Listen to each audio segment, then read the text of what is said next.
Where is the thing? Hello and welcome to. Oh, fuck. Give me 1 second here. What have I done? Okay, I need to get this over here because it's going to. The audio is going to come on. There we go. Okay. Hello and welcome to the. Oh, what did I do? Wrong button. Hello and welcome to the seventh episode of our reading group series on Eric Olin Wright. Today we have a full-ish panel, and we are welcoming back from working in the mines, deep in the Arizona quartz mines for the last 6 months. Esri, how's it going? Going great, Tom. Just fighting off the black lung. I'm doing good. I don't know. I started a math degree this summer, and it's hard. And there's a lot less time for doing fun stuff like this, but I'm doing good, and I'm really happy to be back. I missed our Bible study, and I apparently missed some really spicy discussions, which I want to weigh in a little bit about. Is this the Old Testament part of the Bible we're doing today? Yeah, because we got to write the New Testament. Okay, yeah. Okay, also all the way from Utah is Mr. Varn Skep Poet himself, Derek C. Hello. Hey, that's not the way the order of my name goes, but hi, how you doing? I'm in Utah in my basement as per normal. It's 100 degrees out here, although it hasn't been as hot as one expected. Apparently, all the heat went to the Pacific Northwest. And Vancouver, which decided to just bake in June when they don't have air conditioning. So that's been interesting for them. I avoided it for once. Normally I'm in the hottest places in America, but not now. I think even Arizona wasn't that bad recently, which normally Arizona's hell. So yeah, Arizona's been relatively cool recently, and it's just all going up there. So air conditioning. What a Western concept. Okay. And all the way then from where it's happening, the heat itself is blasting the man's brain apart. It's Kyle. How's it going, Kyle? Oh, yeah. There's a lot going on. I'm no video because I'm only partially clothed because, Sexy. This is not OnlyFans, and we're here to talk about Eric Olin Wright. Not about sexy times. But up here in Canada where the heat, what do they call it? A heat dome is the term correct? Is that right? That's so crap. The heat dome. It's like something out of Mad Max 2. Is Tina Turner going to turn up? Well, I mean, who could say? I mean, we did have thunderstorms for the last 2 days, so I would say that we might be in the Thunderdome as well. It's been unbelievably hot. As you can imagine, not everyone in Calgary has air conditioning, myself included. I tried to flee to an Airbnb, but the Airbnb did not actually have air conditioning, despite having it advertised, because the building management was rationing power inside of the building. And despite us telling the Airbnb owners we were coming there to flee the heat, they did not tell us before we arrived, and then spent 6 hours fighting us on getting a refund. I was able to leave at midnight. Yeah. Fucking landlords. Like, it's just so typical. But yeah, managed to flee after midnight back to my extremely hot apartment and got to sleep at 3 a.m. before a work meeting in the morning. So that was awesome. More seriously, it's very, very hot. It's cooled down here since a couple days ago, as that heat dome is sort of breaking. But we're like we were at our height like 10 degrees cooler than it was in my hometown in Kamloops, BC, where it was getting up to like 45 Celsius. So those are like, despite it being a desert environment, those are temperatures I never could have conceived of happening when I was a kid. Like 40 would be the absolute max I could have ever imagined it reaching. Cairo hit 45 when I was there, and it was like a first in recorded history. So yeah, that's hot. And yeah, near my hometown, of course, the village of Lytton pretty much spontaneously combusted because it was even hotter there.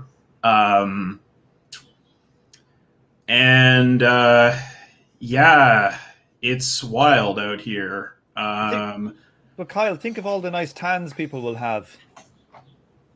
The tans. Oh, yeah. Well, everybody I know is hiding in their basements, so I'm afraid that everyone's going to become a mole person. It's quite the opposite. For those who don't speak Imperial, I will translate 45 for you. That's 113 to 115 Fahrenheit, which where I live in the South will occasionally give up to, but we're built for it, and it's still an ungodly hellscape when it happens. I should say that there normally in the summer. I should say that, I have certainly experienced those temperatures having lived for a long time in Kyoto, Ogaki, Kobe in Japan, very, very hot parts of Japan. But they have air conditioning. It's not supposed to happen here. It's different. They also have programmable toilets.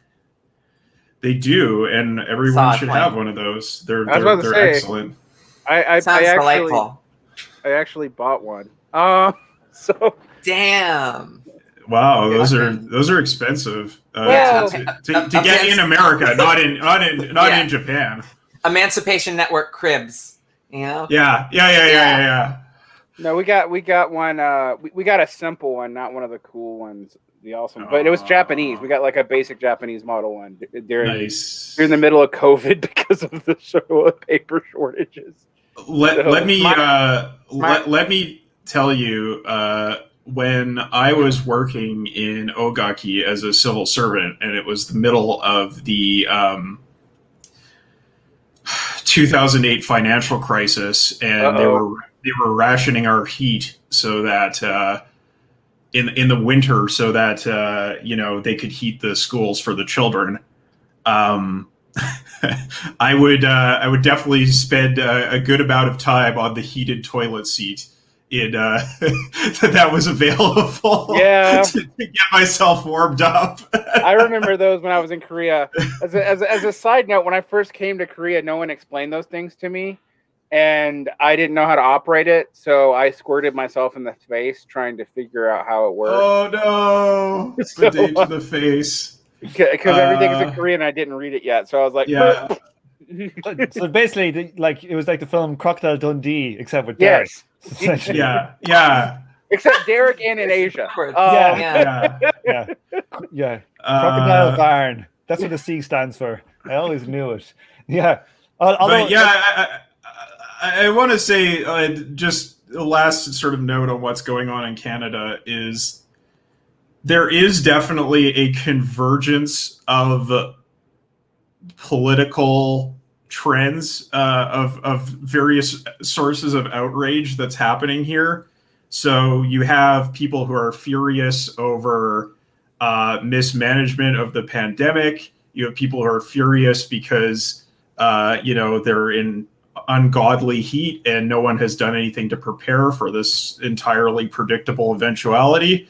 And you also have people who are furious over all of the revelations that have happened with just a series of mass graves being uncovered at residential schools. And so, yeah, I mean, it's getting spicy in Canada right now. Like they just Canada Day, they just tore down a giant statue of Queen Victoria in Winnipeg. and covered it in red paint. And they did the same to a statue of Queen Elizabeth there.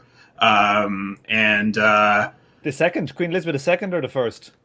The second. That's Ooh, yeah. They have a statue to the second. What? Is, okay. All right, Canada. All right. I'm glad that you tore it down.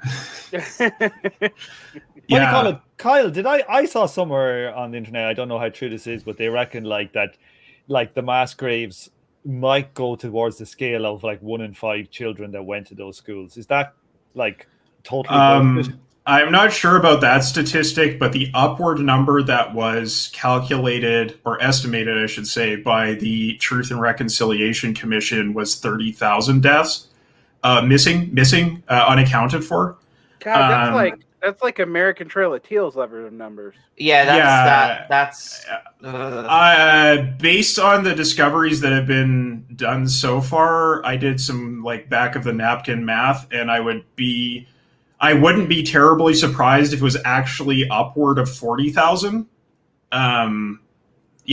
So that's a lot, and it has actually penetrated the consciousness of the general settler population to some degree. Like it isn't contained in the bubble of quote unquote Indian affairs. Or even the broader like Canadian far left, right? It's now out. Oh yeah, no, for sure. So we're hearing about also, it in America, so like that's a big deal. It has become an international political issue because the Pope refuses to apologize for it, and people have been burning Catholic churches and vandalizing Catholic churches. So much for hippie Pope. Yeah, so rock. Obviously Justin Trudeau is terribly saddened by this property damage, but I think people need to really realize that those churches were literally constructed for the purposes of colonialism. Like it was part of the settlement program. People do you not understand the connection here? To be a little individualist, it's the express intention of their actors. Like it's documented. Yes. Like it's not. This isn't up for debate. Yeah, and like I think yes, it is true that other religious groups were also running residential schools. The sort of Protestant, I don't know what you want to call it, like sort of the Protestant Unity United Church did run residential schools, as did the Mormons. But the United Church has done a lot more to sort of apologize and make amends. And the Mormons, I'm not sure what the status is there, but, a sizable majority of the schools were run by the Catholic Church. And the fact that the Pope is so obstinate in refusing to apologize, the Archbishop, who is in charge of the churches in Canada, has been like making basically, what do you want to call it, like reverse racism complaints, don't you know that the Catholics are really the ones who are being persecuted here? There's been a persecution. A persecution. So if it's anything like Ireland, Kyle, like the Catholic Church, when their assets are fucking threatened, the drawbridge is fucking wound up. That's what I would say. Like, yeah. No, for sure. It's all about limiting liability because obviously, as the head of a global organization, the Pope understands that the church did this kind of shit all around the world. So the liability actually extends quite a bit beyond Canada. And even just apologizing would open the door to that. So, like, one fucking room in the Vatican Museum would fucking probably be enough to pay off 40,000 families. That's the fucking truth of it. Yeah. Like the Vatican. Have you been to the Vatican? Anybody here? I have. Yeah. Have you been to the long room? The map room, the long one with all the maps on the wall. Yes. Isn't that the most incredible? It's like fucking something out of a out of Star Wars or something.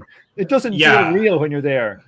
It's insane. Well, Yeah. I mean, the Mormons probably are getting off the hook because they former LDS tend to somehow always get off the hook. Living in country where they were involved in indigenous oppression and playing indigenous groups off of each other. They kind of clean that up out of Utah history formally, and when we teach it in school. But also, the Catholic Church is the first, really the richest organization, and frankly, the Mormons are the second, and they did it in like 1/20th of the historical time. So it doesn't surprise me they're kind of getting away with it.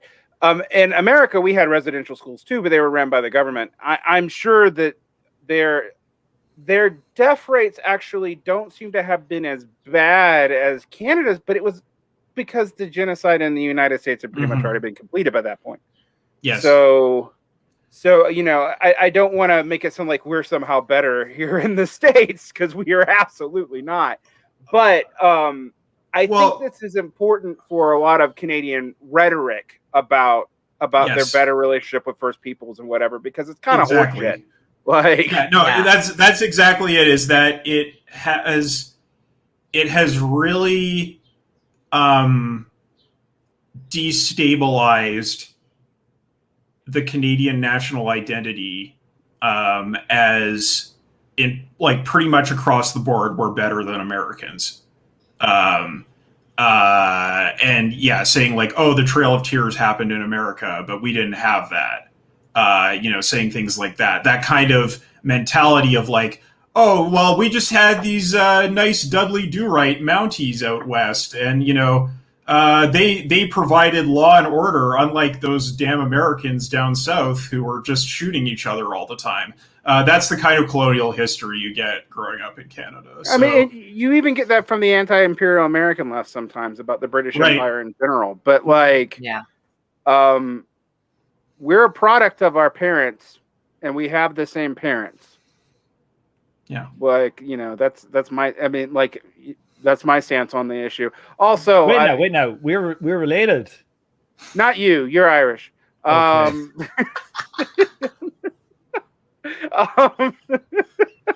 No. I mean, the thing is actually when you look at settler colonialism in Europe, they weren't as effective. Like, the Irish still exist in large enough numbers to be a pain in the ass. And we're coming for the United Celtic Front. That's what we're coming for. Devolution. See. What would be my great outcome is this is one, you guys finally finished the War of 1812 on your own. America doesn't have to be involved. You just finish your bourgeois revolution and get rid of Canada as it currently exists. Well, that honestly, I think it's going to be really interesting going forward, because one of the major defenses of monarchism in Canada is that, oh, well, there's all these treaties signed with the Crown. We don't want to upend those because these treaties still need to be resolved. Therefore, monarchism. I had a Canadian friend who's a far leftist who actually made that exact argument against Ben Burgess, and Ben didn't have the right answer to it. My answer to it was like, why do you assume that at this point, this is not like early settlerism, that a independent Canadian government would be worse to the Indigenous people than what currently exists under the Crown, particularly now the more we know the Crown didn't keep its treaties anyway.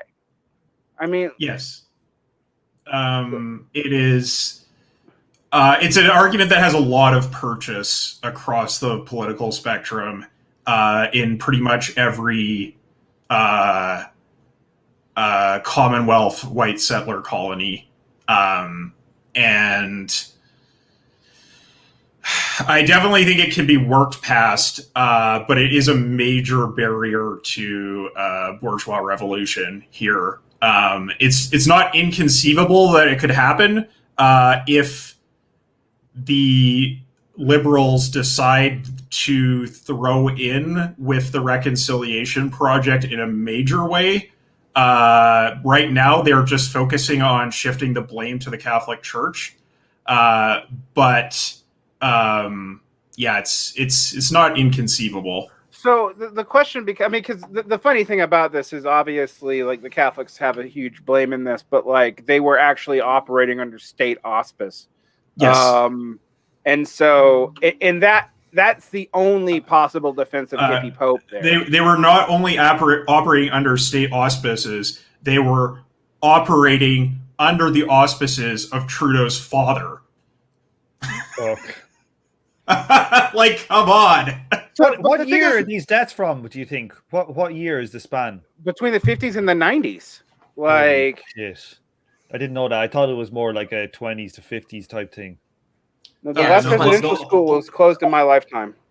Yeah. It's like between the air dates of, the first Star Trek episode and the end of Next Generation, basically. Like that's the cultural time period we're talking about. Like this is this is pretty extreme. The schools program actually does go back into the 19th century, but it there's a certain degree to which government bureaucracy ramped up in the mid 20th century, right? That's just how it goes. So when do we think these bodies are from? I mean, honestly, do we have any idea? It sounds like it was pretty much continuous throughout the existence of the schools. From the testimony of survivors, essentially, is it kind of lack of medicine and stuff like that, or is it fucking? It's murder? like it's a pretty lot much of bodies, man. A lot of bodies just for that, for a lack. It's of pretty much like every cause you could think of is one of the contributing factors. So it's starvation. It's like basically providing no medical care for the sick. Pretty much just locking them in dungeons when they were sick. It's suicides as a result of widespread like abuse and sexual abuse. It's kids who ran away and died, and then their bodies were found, and the church didn't want to make that public in any way, so they just hid the body. Like all those kinds of things are contributing to the death count. So it's not a single cause you can point to, but they're all like symptomatic of the same kind of hate and neglect and just abuse in general. Yeah, it's fucking grim. Okay, let's stomach turning, man. Let's try and fucking move it on. Well, that's how things are going in Canada, right? Like, yeah, there's your Canadian update. I want to say one last thing, which is a little more positive. The health minister in Alberta was out at a Canada Day march today, yesterday at a Canada Day. Time is fucked. July 1st, Canada Day. He was out with his family, and he got swarmed by an angry group of protesters, and they said to his child, "I'm sorry, buddy, but your dad is a war criminal." Oh my god! And they actually had to take his kids and like pass them over a fence to some bystanders to get them away from the protesters who were so angry about the neglectful management of the pandemic. So people are actually angry and willing to like get in politicians' faces over this stuff. And that's Canada. Yeah, that's good to see. I like that Canadian aggression starts with saying, "I'm sorry, buddy." Well, I'm sorry, buddy, but your dad's a war criminal. Yeah. I mean, I'll take it. Anyway, so we should let Tom run the show. Let's actually. Yeah, sorry for hijacking, Tom. That's not sorry, buddy. At all. Sorry, buddy. It's okay. All right. 24 minutes. It's on the long end of our intros, but it's not. I wouldn't say it's the longest, Kyle. Hell no. And we are talking about fucking systemic genocide. So, like, you got to. That's going to come up. Yeah. Okay. Today we're doing chapter 4, which is called Class, Exploitation and Economic Rent, Reflection on Sorensen's Toward a Sounder Basis for Class Analysis. This chapter, I think, made some of us quite mad. Let's hit into it. The overview. Okay, where do we start here? Okay, I'll take this one. Since the majority of Marxists have abandoned Marx's labor theory of value as a coherent framework for economic analysis, yeah, exactly.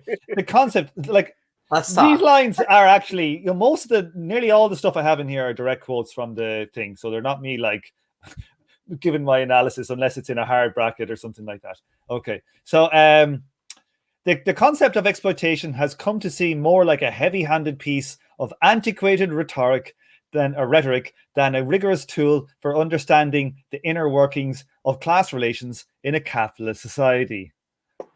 Oh, God, right. Okay. 2. Sorensen argues Marxists are correct in placing exploitation at the center of class analysis, as it has a greater potential for explaining the structural foundations of social conflicts over inequality than the material life conditions concept of class. What the hell does that mean? What do you mean by which? Like our structural, like we believe that structural foundations are more explanatory than material life conditions conception, because we would say that the structural foundations are the material life conditions. Like it's a weird binary to put out. It's coming from the earlier chapters when they're making the distinctions between, like, I don't know, Bourdieuian whatever class analysis versus the other kinds. Yeah, right. It's the stratification view, I think, is what he's criticizing here. Exactly. Yeah. Mm-hmm. He proposes rehabilitating the concept of exploitation by closely identifying it with the concept of rent. Let's all pretend everything is feudal.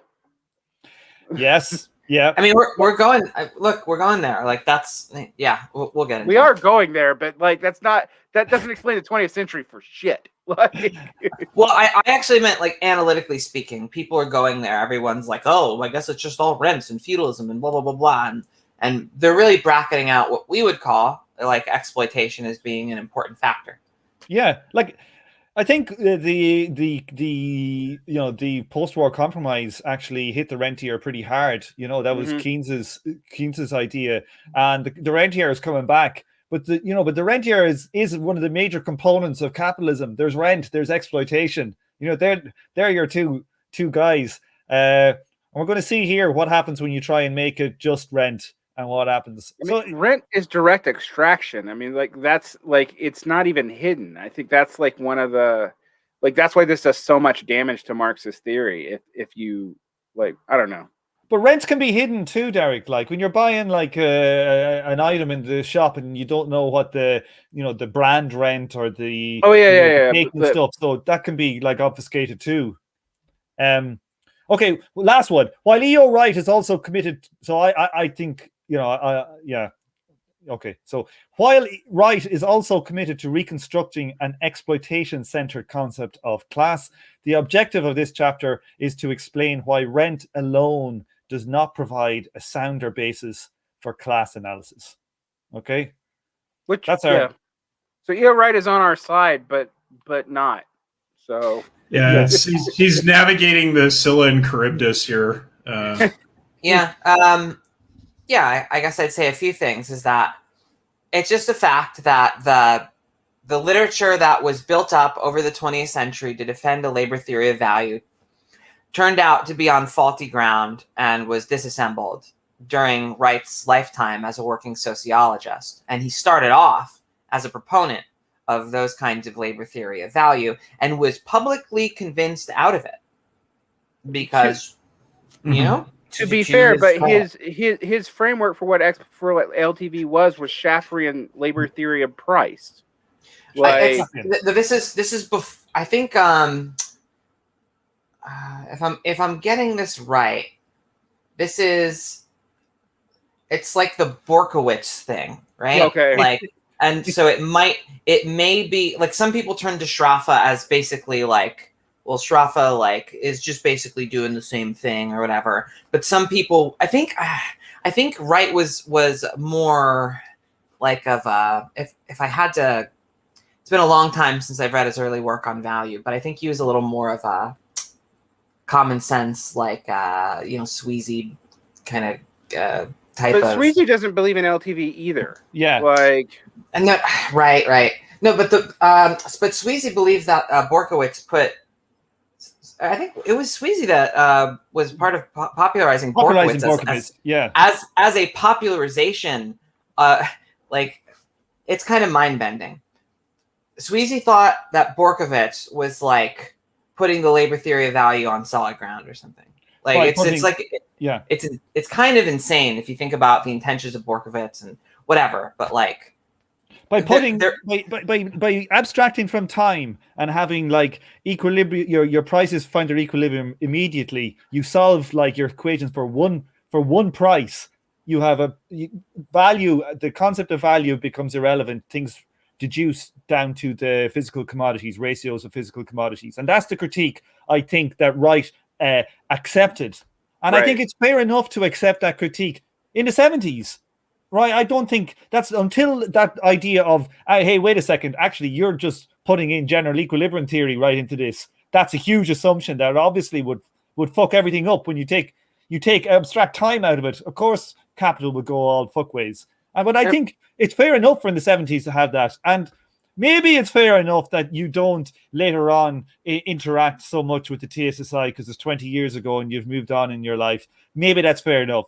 But then, like, I think where his politics ends up I don't know that much about it, but like, I think for me, the big problem with this chapter is that he takes on board like arguments by neoclassicals in a way that like you've given them the benefit of the doubt, always giving the liberal theories the benefit of the doubt over Marxist theories. And I want to point out that like Farjun and the econophysicist reconceptualization as value as an attractor to price in aggregate, not as a price, as a statistical function, which Marx did not have the formal map to do. That was published in 1984.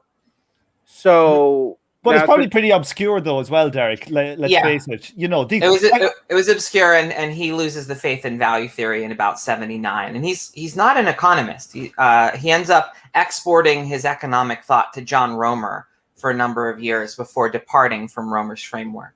Right, but I mean, I read Romer. I read Romer's like generally assuming equilibrium theory all over the place, and even at times.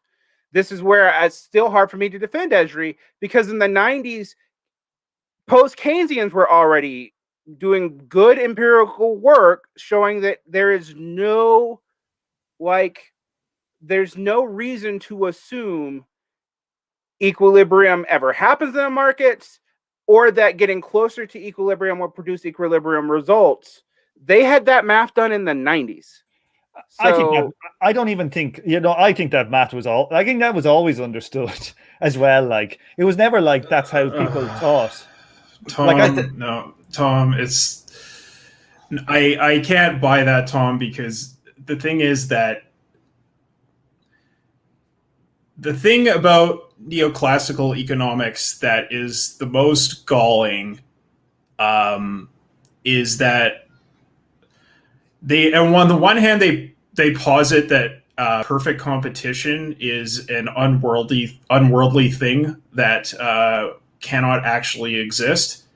But on the other hand, they fudge the adjective perfect here to actually be a value judgment of this is how things are in heaven.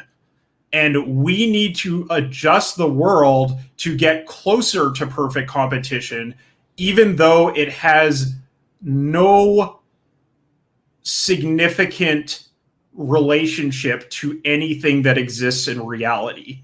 So it may be a double think thing where it's like, yeah, this doesn't exist in the real world, but also this is the standard of what utopia looks like, and everything needs to get closer to it. And that's very, very obvious if you look at neoclassical socialism in the mid-20th century, or you look at dyed-in-the-wool hardcore neoliberals in the 90s, that this was a utopian project for them, and it was very much using quote unquote perfect competition as the yardstick to adjust the world to. And they were basic. This is where I have to pick up on something that Kyle just implied, but didn't go into. The early neoclassicals thought they were socialists. They were not part of a neoliberal conspiracy or a liberal conspiracy. Yeah. And you also had in the Eastern Bloc Marxists who came out of the Stalinist tradition and converted to the neoclassical tradition as a better representation of what socialism ought to be, and how sort of market socialism could be reformed. Right. Like that's like what I would say. I know, Kyle, you're pushing back on me, but like, let's be honest. Like, there was always critique of neoclassical at all times. There was other schools, you know. Of course there was, Yeah. but the neoclassicals annihilated them after World War II. Well, that's fair enough. The neoclassicals achieved the kind of academic closure that who was it now? Was it Wright was talking about, like, that he dreamed about as a young man? With the night of socialism unseats the night of capitalism in the academy. Yes. The neoclassicals did that to all other schools of economics. Absolutely, but that doesn't mean that there wasn't like I would make the case. What I was trying to say is that the critiques that Derek said came up in the 90s, they were there from fucking probably the 1920s. The exact same critiques. Well, sort of. You know. I'm going to push back on that a little bit, because the 90s critiques are actually ways of mathematically working out things that have been said about neoclassical economics from the beginning. So, in some sense, you're right. But the assumptions that they actually made to make those arguments were actually neoclassical assumptions. So they assumed that perfect competition was actually a good. What they tried to and did prove is attempting to move closer to perfect competition did not produce either the efficiency or the welfare gains that perfect competition would do. In fact, in some cases, it would get wildly variant. There was no reason to assume any linear relationship, and they had to map that out. So what I find interesting about those Keynesians is they were effectively, I mean, kind of accidentally even doing something like Marx does. They were taking all the critiques, and positions held by neoclassicals as given, and then mapped it out. And to be fair to them and not to the Marxists, we never did that. We never did the imminent critique of neoclassical stuff, accepting their framework and then working out what would happen.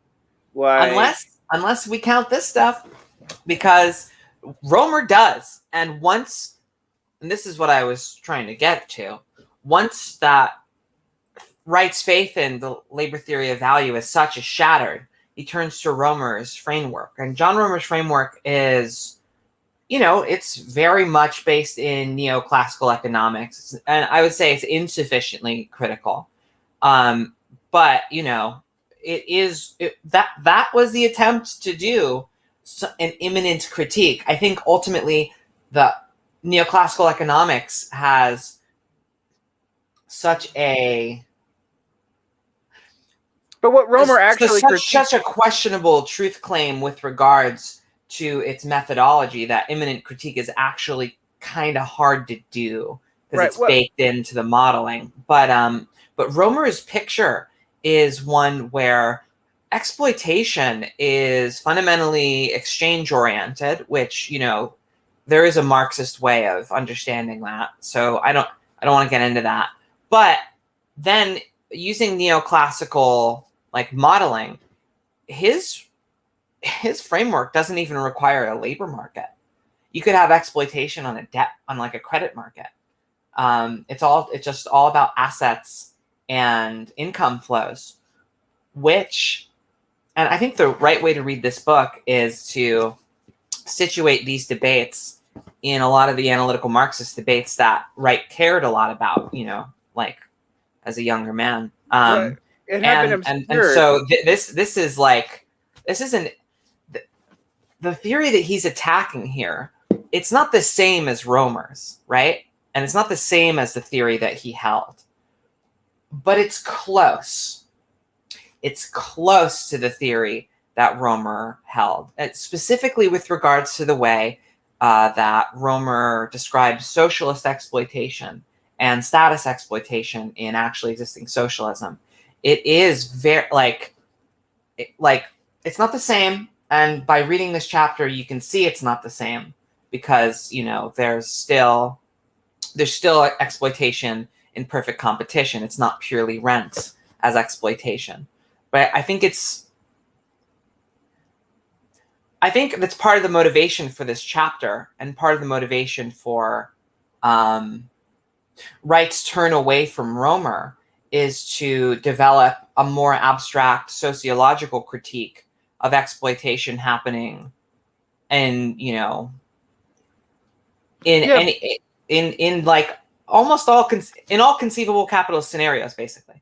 Like, but this is the problem with so many of these books, where like it's a similar problem with the Kleiman's book, where you're having people like making a big deal out of fights from the 80s that are dead by the time the book is actually released. Like this has the virtue of reframing it in terms of a contemporary sociology. Like the last chapter is about Charles Tilly, but it's really about G.A. Cohen versus John Elster, and it is they are pretty important like methodological issues.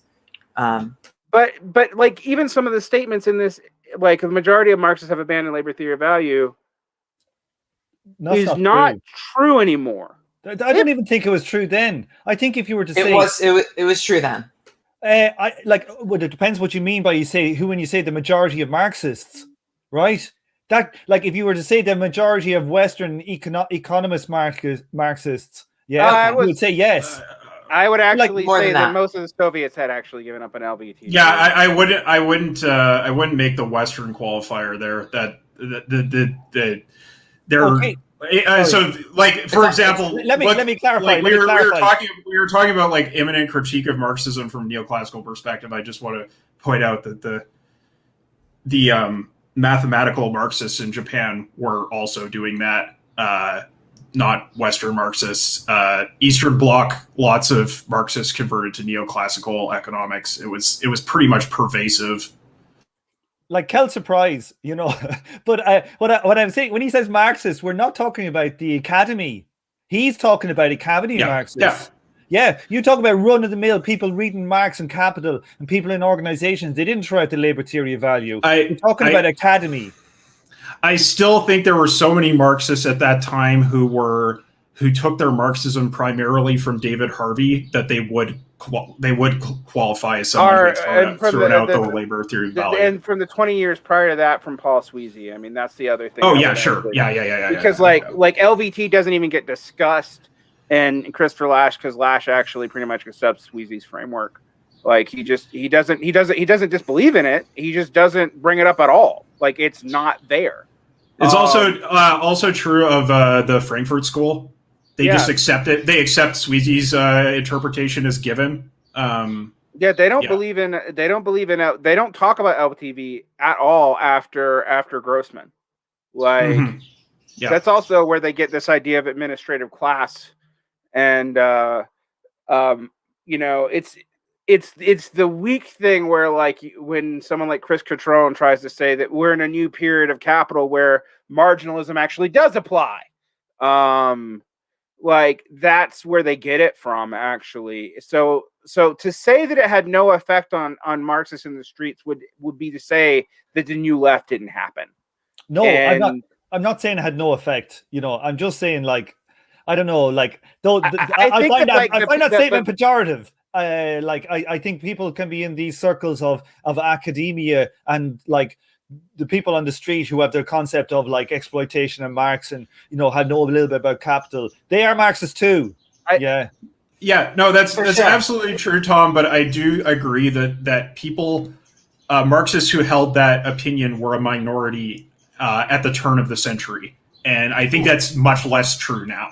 Yeah. I think that's fair. 2015 was, you know, long time ago, lads. Like it's not everyone's daughter was a Stalinist then. You know what I mean? Like it's easy to forget what it was like. And yeah, Marxist theory was in deep disrepute even then. Yeah, I'm just going to say, like, I do remember like everybody agreeing with Zizek on and talking, and like these are people in the street talking about post-structuralist theories of value because they don't know, like they literally haven't been educated that the words mean something different.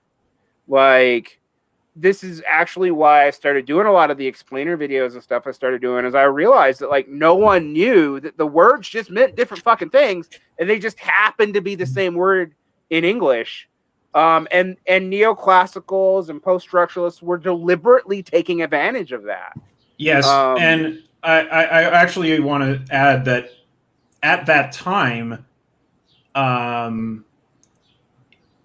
reading David Harvey was the closest you would get to understanding that there was a distinction. Even if he refuted, or even if he argued against Marxist theory, he at least brought it up, which was a break with the general atmosphere of debate. Yeah, like I'd say there's probably like, I don't know, like if you go back 10 or 15 years ago and you were to think about who calls themselves Marxists in, say, the UK or Ireland, I think most of them are probably somehow closely related to sects, and probably most of them had an understanding of the LTV as a kind of their basic understanding. I would agree with you, except for the SWP, which was the largest one, because the SWP had taken on this weird hybrid of Althusser and Harvey, actually, as their explanatory mechanism. Like, that was how people were coming into it. And it was weird because they still, this is where you're kind of right, Tom, but like, because they taught classical Trotskyism, which requires LTV, like, to the cadres, but their actual intellectual core and what they would give people when they thought they were ready was not that at all. Oh, I can imagine that. Yeah, I fully expect that to be true. But yeah. Anyway, I'm sorry for making this argument. No, it's okay. But I just think, granted all this context, like the fact that Wright goes from arguing a view that like accept some like real, I don't know, accept something like a neoclassical Marxist view of exploitation, and then I think it's around 2000, because I don't remember seeing this stuff in Wright's work until around then. He takes a step back from Romer's framework and makes it just a bit more abstract, so that it's not so much about. It's not, he does quote Romer in this, so it's not like he's getting completely away from it. Actually, I think Wright moderates in exactly the right direction. That we still have like an abstract critique of exploitation that would operate in perfect competition, and something that is specifically talking about appropriation of labor effort. It's more of it's again, like Wright is recalling G.A. Cohen's argument about the labor theory of value and the critique of exploitation in general, and just trying to preserve the basic conceptual core that functioning labor markets, even if they're not producing monopoly rents, are exploitative. Yeah. And that it's about labor, which is where he departs from Romer. Like, it's about appropriation of labor effort, and that's what class is about. Yes. Well, like, we're going to get to it in a while, like, but there's like one thing in like neoclassical economics, I'm not very read up on, but like I know that there are factors of production, and each factor gets its return. Like capital gets a return, labor gets a return. And I think that in this argument we're going to get to later on, I think there's a problem in there whereby he, I don't know if he deals properly with taking fully Neoclassical's claim that capital has a return on it when he makes the argument for for the capitalists still exploiting the labor. Right? I think there's a problem in that argument, to be honest. But let's get there, and we'll see what we got. I want to say one final thing. I just want to retract my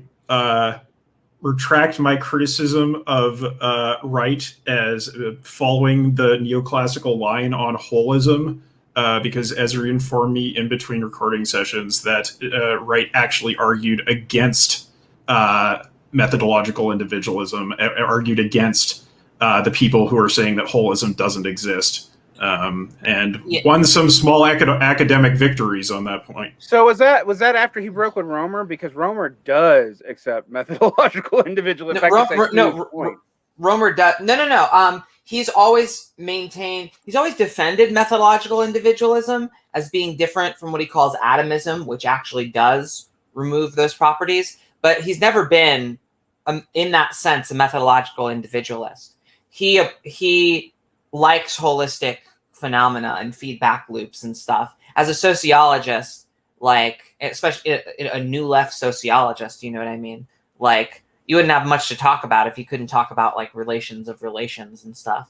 Like, so no, he positions himself as what he calls it an anti-reductionist position, where like, you don't need micro foundations for a valid theory. Although he does cleave a little bit close to methodological individualism when he says that, yeah, of course it's preferable if you could break down, social phenomena into people. I mean, it's people, So micro foundations is stronger than, but not necessary. Yeah, which, look, I think that's the right position. Again, like, I think, I wouldn't disagree with that. His waffling and stumbling, like, in different directions. I think he really does zero in. Actually, this isn't even something he waffles and stumbles on for a long time. This is one of the things that he gets right, no pun intended, just most directly in, like, the heat of the moment, and his position becomes the dominant one, not just in analytical. Analytical Marxism kind of dies as the broader social science, but it's basically accepting Wright's position. Yeah, I'm glad you're here for this, though, because even though I'm fairly versed in analytical Marxism, this is hiddenly about a whole lot of debates that are frankly obscure, even between people who are vaguely familiar with analytical Marxism. I am more familiar than most people. You are. And You've had to deal with me. And we've been talking about analytical Marxism since, like, you were 20. So, like, but now she's 50. Now she's 50. Right. Yeah. I'm counting. I crow. Yeah, I forget each other. I'm just. Everyone knows I'm older than everyone but Tom. Hey. But Tom's the last one out. Yeah, Tom's the last man out. First man to die. First man to die. I don't know. No one said that, man. It's gonna be crazy. A few decades, anyway. Derek. Yeah. So, so I'm glad for this, but this is also a criticism I have of a lot of these books because, and like, similar to my criticism part of the Kleiman book, most people who read this book do not have the context for the debates that are being waged out, and it makes it actually very easy to misinterpret what is being said. Furthermore, I also think some of this is, like, some of the statements that Wright makes as normative to Marxism are actually normative to analytic Marxism and a few schools of thought adjacent to it. And even within academic Marxism, we're not as dominant a position because academic Marxism was actually dominated by post-structuralists. So... I do want to just add one thing to that, is that although I totally accept your point, Ezra, I think that Wright is exceedingly bad at making that point in the previous chapter on Tilly, in critiquing micro foundations. Unfortunately, he doesn't state his position. He defends methodological individualism from Tilly, which, again, like, I didn't fucking read Tilly's book. I don't know what Tilly said. Maybe Tilly's just like, yeah, methodological individualists, they all eat babies, And so, like, So maybe his critique. I would I imagine we can actually make generalizations about methodological individualists in that way. It's purely based on their individual utility calculations that they, as individuals, decide to eat babies. No, that's a pretty solid point. I prefer to think of baby eating as nobody's fault. It just kind of happens, It's just like a big social abyss. Anyway, Where are we? I was just going to double back and say that I definitely wish I was here for the Tilly chapters because, the concepts are important. Who gives a shit about all these people? They're all gonna be dead, and Wright is dead, unfortunately. Like most of these guys are dead, actually. Most they're all gonna be dead, and these people specifically. It's not about these people. It's about the concept of the feedback loop and the concept of breaking down a feedback loop into a micro foundation, so you can try to understand it better, not to validate its existence, right? Marx's capital is essentially a thing of micro foundations. Let's be fucking honest. Yeah, and his explicit statements on this are that all social phenomena are done by individuals and could therefore be individually tractable on some level, right? It doesn't mean that, and he doesn't always talk about classes. He doesn't always talk about individuals. That's not the point. But we're not talking about fucking leptons here. We're not talking about quantum gravity. Yeah, it'd be better if we had a theory, that connects gravity to quantum mechanics. But they're, perfectly fine on their own. We're talking about people with choices, like us. We're the subject matter of this. All social phenomena should be theoretically if we're epistemologically lucky, if we're having a good time, right? We should be able to break this shit down into people who do stuff. That's not a crazy claim. And you could take that in the social sciences without taking it in the physical sciences, it's because we're the subject. Anyone talking about this is the kind of thing that we're studying. That's the reflexive point that I think makes a soft individualism okay. Yeah. I mean, you follow the wholest line to its logical conclusion, and no one is responsible for anything. It's all just holes. I mean, the wholest argument does lead to the Austrasarian structuralist argument, which also eventually leads to, I don't know why we ever do anything because it's all a structure anyway, and we are all ideologically formed by our structures in a circular way that we can never escape. And we don't have an essence. There's nothing inside. It's eating babies all the way down. That's what it's like. It's I don't know. It's a conjuncture. That's why. That's why they eat babies. I mean, look at that conjuncture. I think. Look at the size of that conjuncture. To get us the way out and back to Sorensen, I actually think one of the reasons why we've been so interesting in cybernetics is a theory that gets you from the individual to the whole without denying either one, without making a part to whole fallacy or a whole to part fallacy, which in general Marxism we have just sucked at. We've either done one or the other. We've made a methodology out of not acknowledging that those are fallacies. That's bad. That's real bad. And that's why when Wright says things about Marxists that kind of only apply to analytical Marxists, there's just a part of my brain that goes, and I don't know, those other Marxists are babies, just to be eaten in a holistic fashion. They're not real thinkers. Well, but I also think, frankly, though, this is where I'm going to push back on you. A lot of the analytical Marxists aren't real thinkers either, because their imminent critiques, frankly, cut against what they're trying to prove more often than not, and they accept whole cloth methodologies because they're academically popular. That's why they do it. I wouldn't say that they're not real thinkers, but maybe they're not real socialists. Maybe that they take on so much from the intellectual norms of the time. They are insufficiently critical of it They develop it out, and it fucking it eats their lunch. Like somebody had to do that before, they had to walk so we could fly, Derek. But I don't know. Like I read Wright in this, and I think he's a proper brain. I think he's aware of that move. I find that, like, you can see places where the feedback loops he's omitted.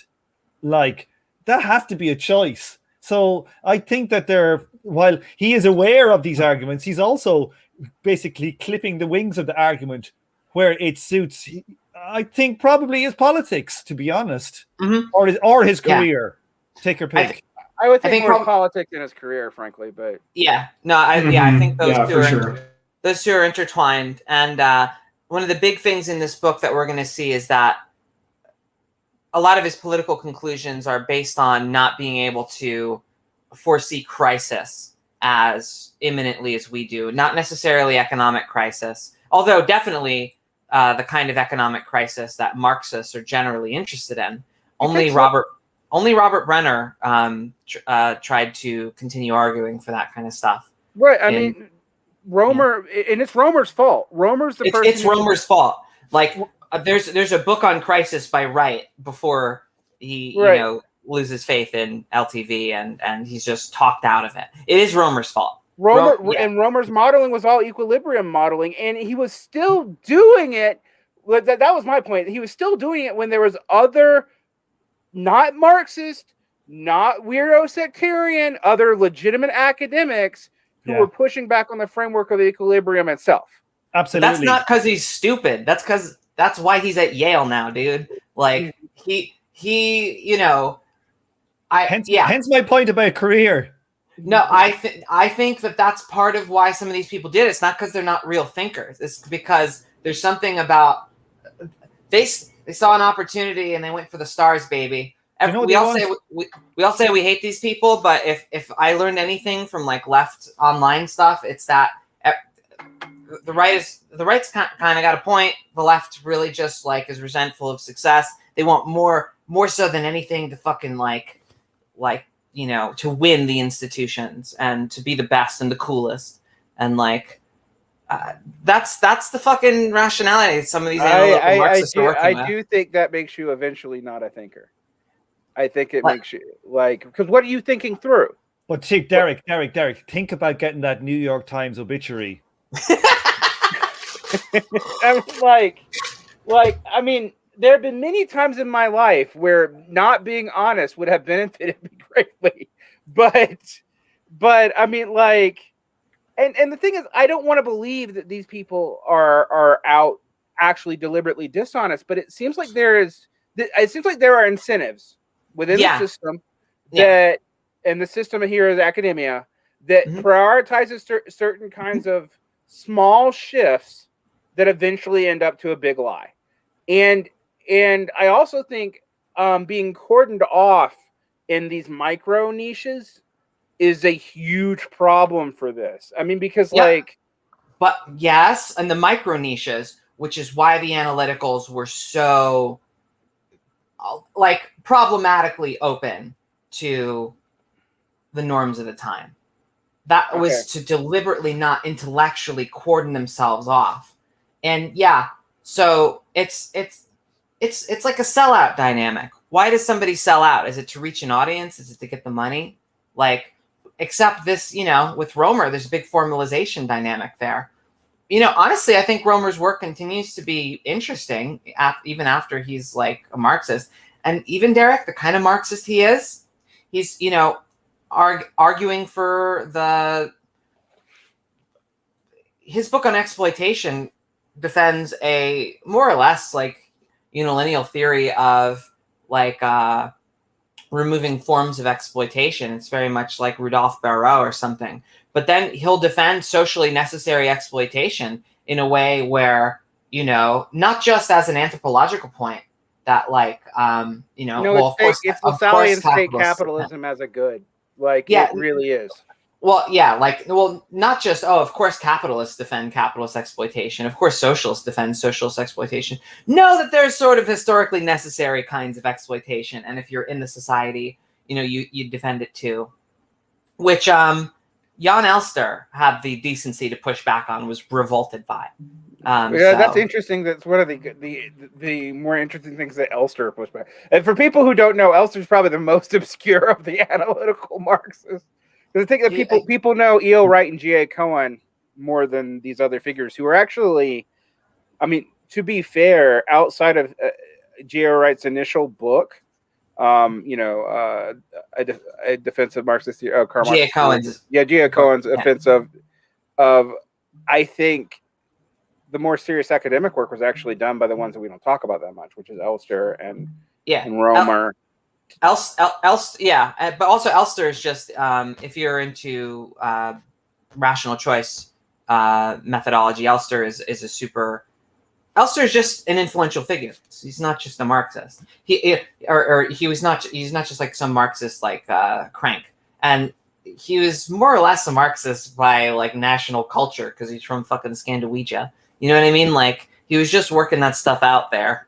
He actually came to rather, dour conclusions that Wright. He eventually has to capitulate to Wright's position, and through I think as part of Wright's influence on Elster, Wright actually has a decent influence on how this rational choice literature gets fleshed out, in general. Another Sockdim traitor, another Scandinavian. Yeah. Sorensen. Well, was that? He's not even a socialist, is he? You can't. How can you be a socialist and come up with the bullshit? He's a right winger. No, certainly he's not. I can't imagine someone defending Sorensen, this as socialist. Yeah. I just thought I'd put that up there. If he's any kind Emmanuel, of socialist, he's like a Saint Simonian. Emmanuel nailed that. He's like, oh, that looks like he's from Denmark. That doesn't count.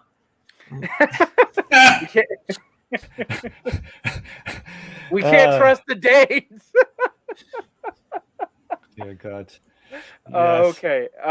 I'm going to go on to the slide. Right. Let me read this one. We've had a bit of a detour there. I think we have all detours all the time. All detours all the time. All detours all the way down. Okay. So Sorensen's model of rent-based exploitation. Sorensen endorses the idea that exploitation means there is a causal connection between the advantage and disadvantage of two classes. Good. We agree with that. This creates latent antagonistic interest, which, when acted upon as a result of the development of class consciousness, creates class conflict. I don't disagree with that necessarily. I don't know if I agree with it. Yeah, you can have it. You could. Yeah. Let's just keep going. The pivot of this definition is the idea of antagonistic interests. Interests may be said to be antagonistic when the gain of one or a set of actors excludes others from gaining the same advantage. So zero-sum game type of shit. And finally, this exploitation-centered concept of class sees class relations as structured by processes of exploitation which causally generate antagonistic interests. To this, I think, I kind of comment at the end, is not the antagonism already there before the exploitation occurs? If we're thinking about that kind of stuff that Kyle was always going on about Weberian, the initial thing is the take of the land. You exclude them from, it's an exclusion thing. So you have this class dynamic before you have exploitation. You have this antagonism. So I don't know what people think about that. Well, I think that's a chicken and the egg problem, which, I think really I don't think you can really have antagonistic, so you mean initial endowments may be antagonistic given the possibility space for each actor, right? The choices they can make are weighted towards antagonism prior to actually acting on it, is what you're saying, Tom? Say the English invade Ireland and they take your land, and there's an antagonism there right before they ever get the Irish working for them and exploiting them. That is exploitation. Taking the land. It's zero sum. No, Well, taking land is not exploitation. That's No, like it's opportunity. direct. that would be Sorensen exploitation. Yeah, that's what I mean. Not- Is by Sorensen's definition, expropriation of land is exploitation. It's Okay. zero-sum All right. action. Okay, Which sorry. we would, sorry. in Marxist, we would it's an not call it enclosure. exploitation. It's an enclosure of assets which can generate an income stream. So Fair yeah, enough. Take the point. Yeah, fair enough. Yeah. But I think we have to this is where we have to talk about what Marx means by exploitation as opposed to what everyone else does, because who knows what everyone else means actually, because it's a vague term. But like Marxist exploitation actually defines itself against that in specific, because that is direct. That's direct expropriation. It doesn't involve free labor. It does There's not a continuous relationship. You Right. can take it. You can kill them all. right. yeah, that's the point he gets into. It's probably worth Right. dwelling on. It's some detail. But let's go on. Let's go on. Okay, who wants to take this bit? I can read it. Go, Kyle. Go. Instead of basing exploitation within Marx's labor theory of value, he proposes a simple alternative, identifying exploitation with economic rents. Owning assets give people a stream of income when they are deployed in production or exchange in the market. As if, okay, so this is Tom's editorializing, as if workers rent the assets from the capitalists to make shit, lol. Happens in some cases, not very many. But okay, so yeah, anyway, let's keep going. The value of the asset is defined by the total returns one obtains from it during the period one owns it. Any return to the asset above those conditions of quote-unquote perfect competition is a rent. Perfect competition is defined as requiring perfect information and an absence of any power relations between actors within a market. That's actually not a sufficient definition of perfect competition, but it's the one that is the outer doctrine that you get from neoclassicals, which is probably absurd, but nonetheless more plausible than what is actually required for perfect competition.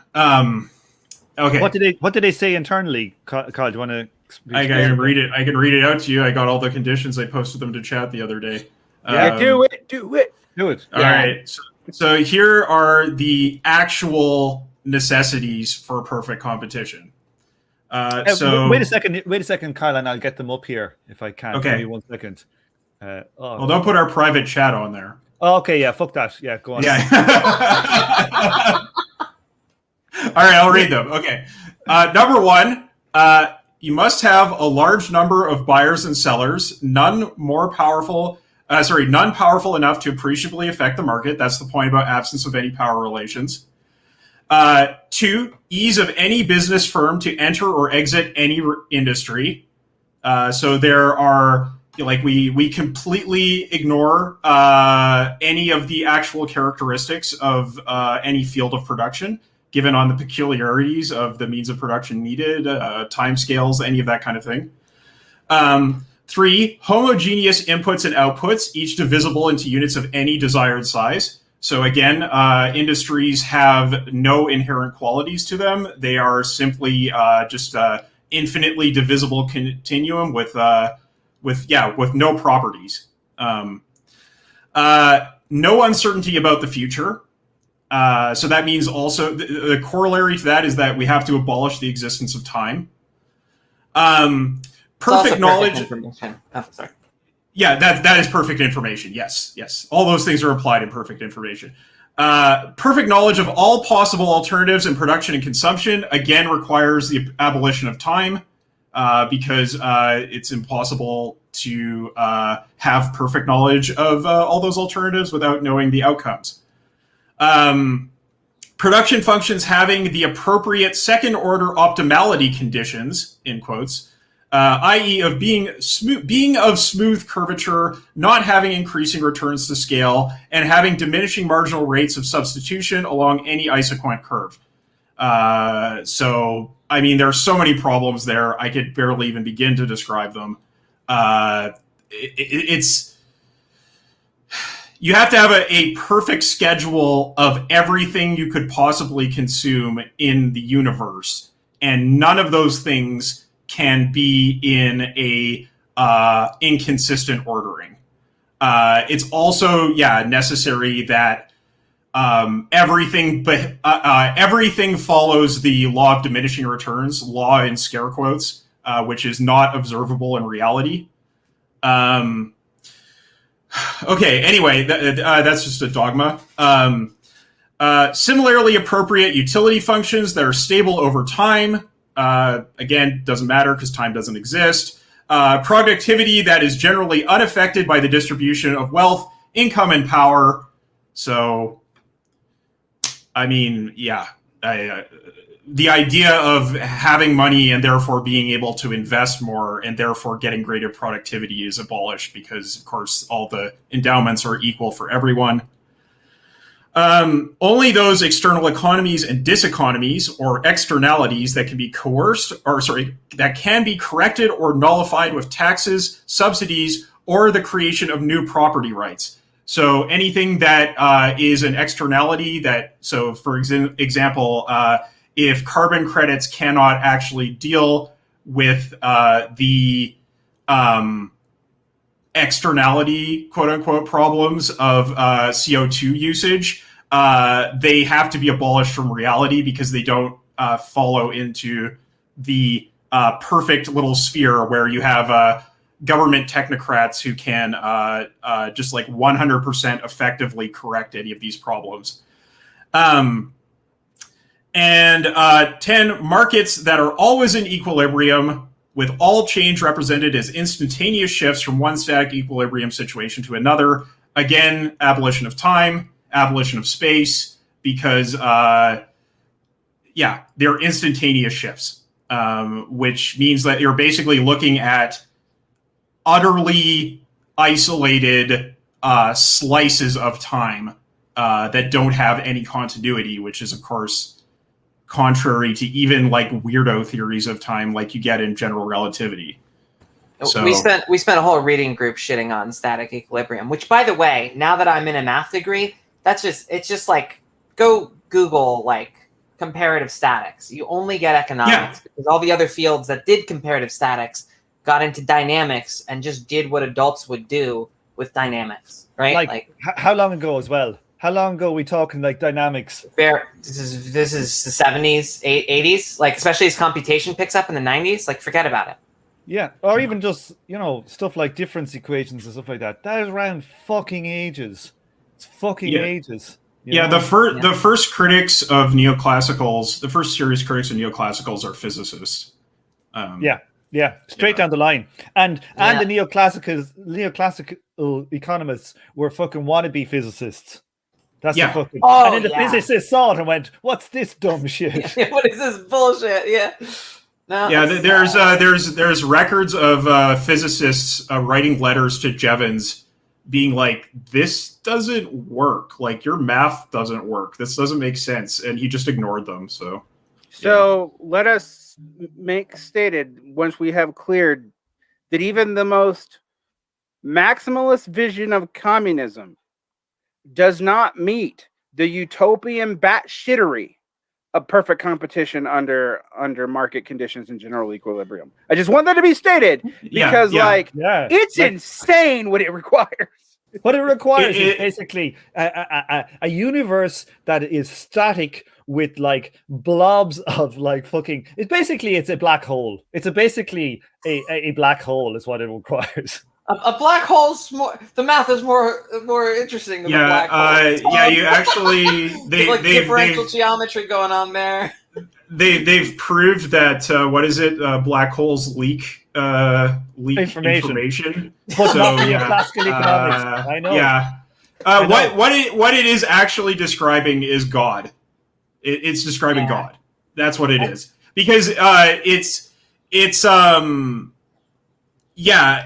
God is a neoclassical. Fuck.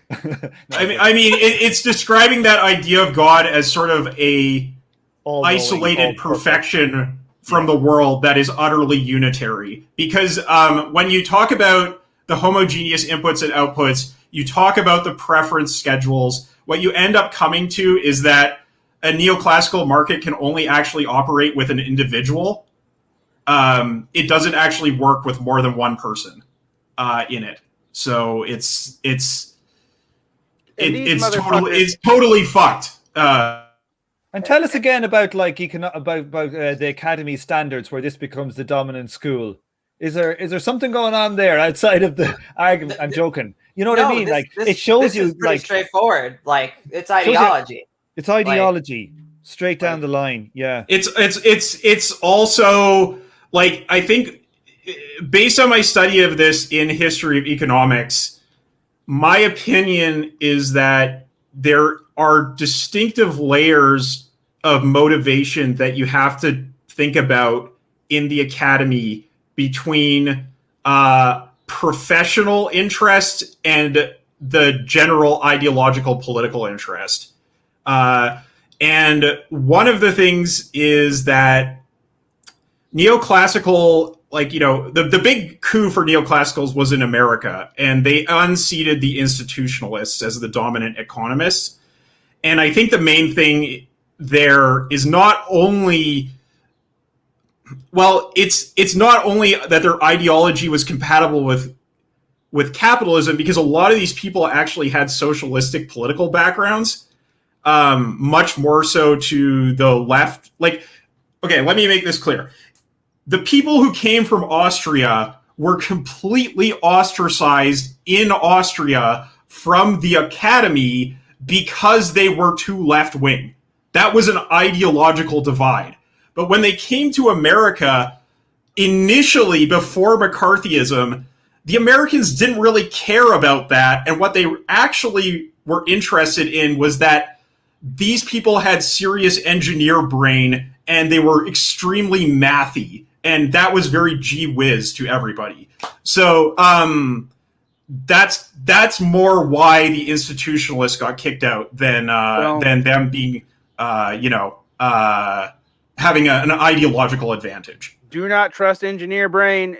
I've been saying this for like 4 years, and I know we're a pro science podcast, but anti-engineer. Yeah, but we are anti-engineering. I'm comfortable with this. I think I would say I'm engineering skeptical. Kyle, how much was the institutionalists? How much were they a fitting economic ideology for a kind of growing state like developing state like the Americans? And when they became the top dog, they didn't want institutionalism, and here's the next best dog on the track. It's a little bit complicated.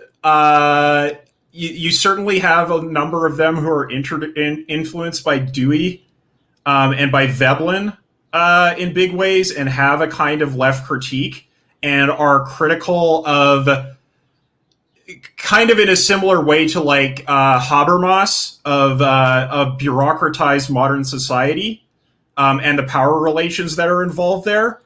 But I wouldn't say I could see a path forward for institutionalism that was more or less identical to what you get in business school in America these days, as opposed to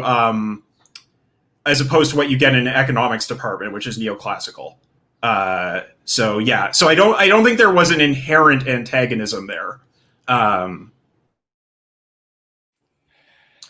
Okay.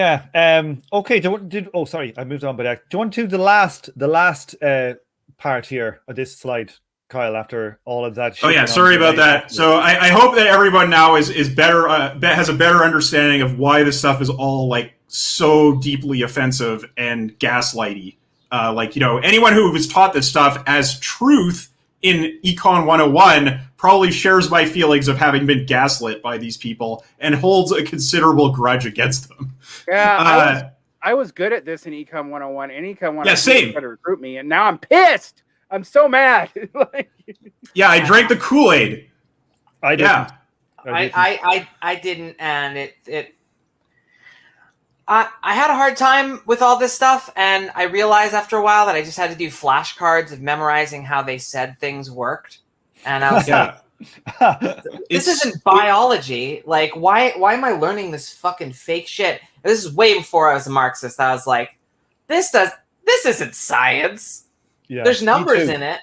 But I did a pure maths degree, and you could do a few different courses, and I did one in mathematical economics with one of the mathematicians from the engineering or the economics department, and he's coming in with these supply demand curves and some of this fucking, this one's concave and this one's convex, and we're just like going like, this isn't fucking, it's hardly math. Yeah, it's not science. It's just fucking wow. It's just, we were all just like looking at each other going, what the fuck is this shit? You know? Yes. So just to double down on this a little more, and then we can move on. But like, I also, like, Esri broke with this before, not as early, but before I was a Marxist.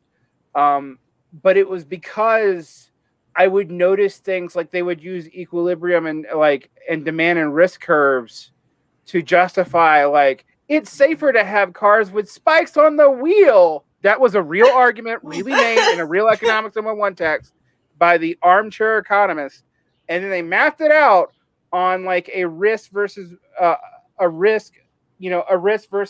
caution reward leading to better driving in abstract. And then I started reading von Mises stuff, which admittedly that's like not even truly neoclassical.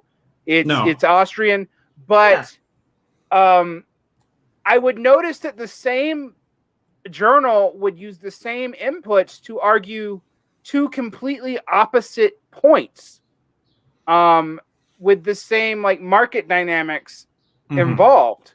And I was like, you can't do that if this means anything. Like, you can't.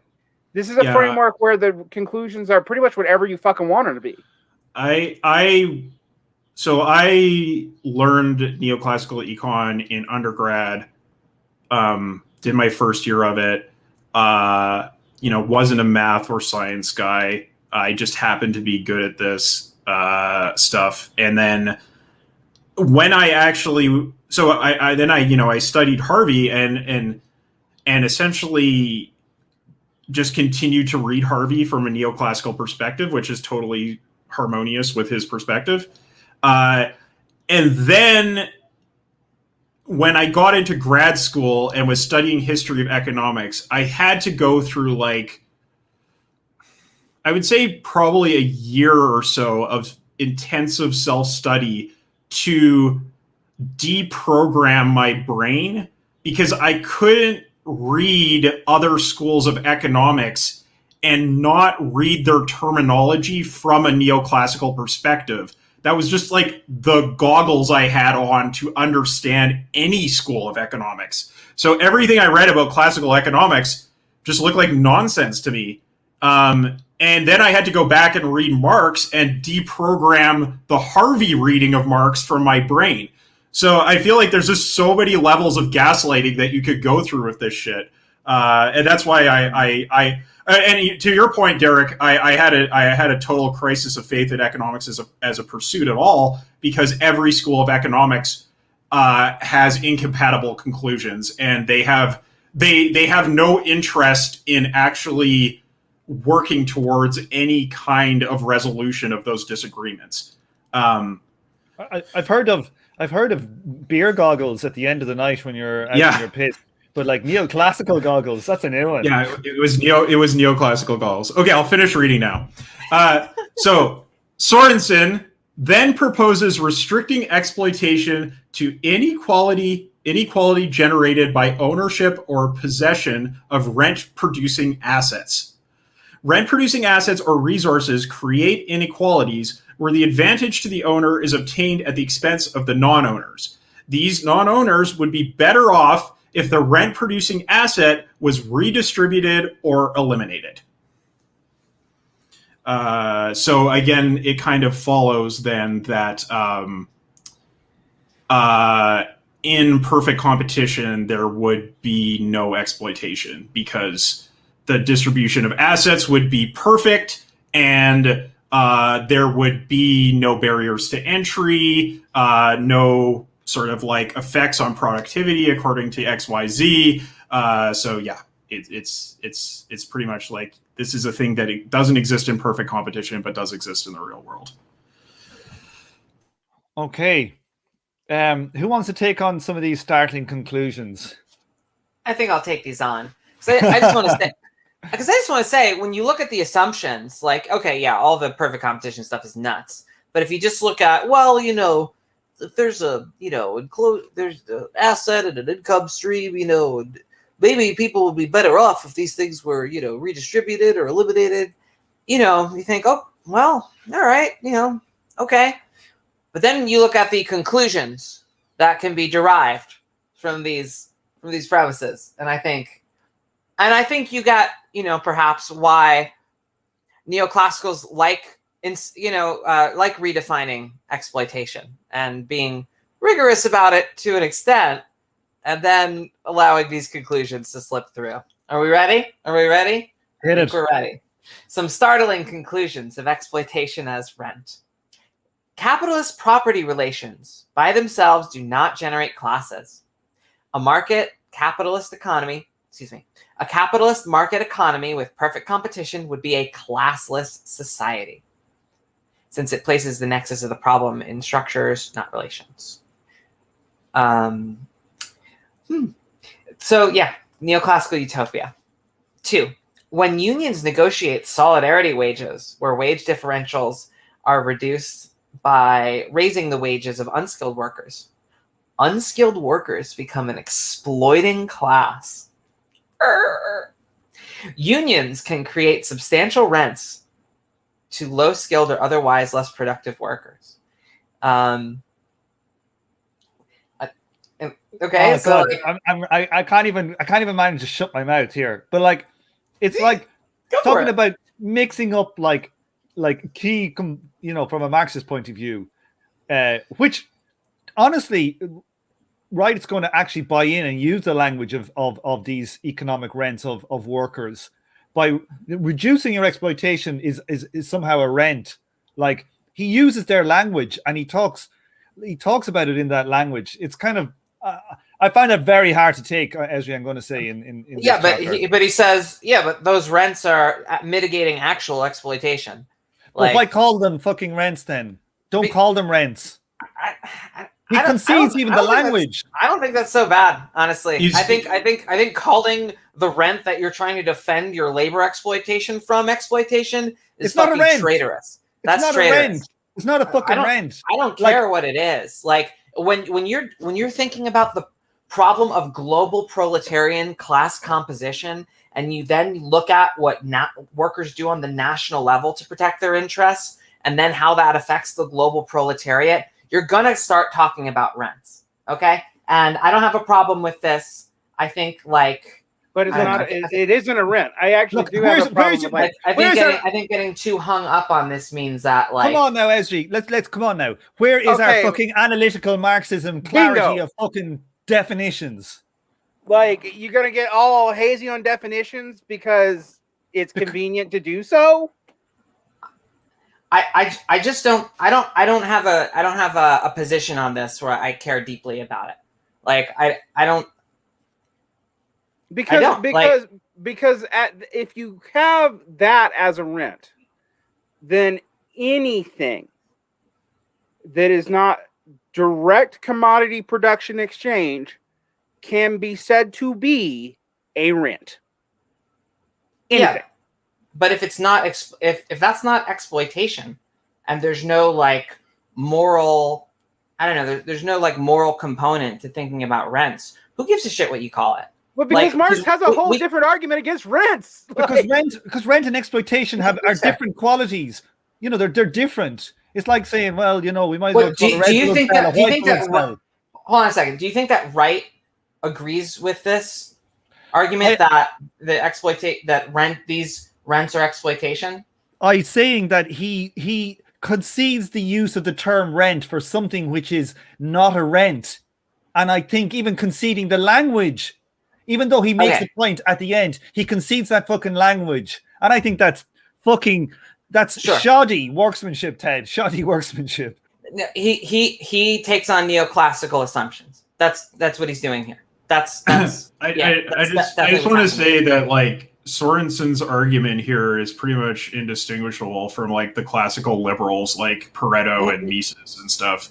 Yeah. This is straight down the line. This is it's just a really normal usage of rent.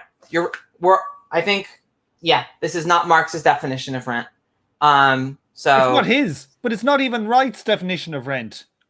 Like, and he doesn't use it in it anyway. I think it's hard to read the latter parts of this book.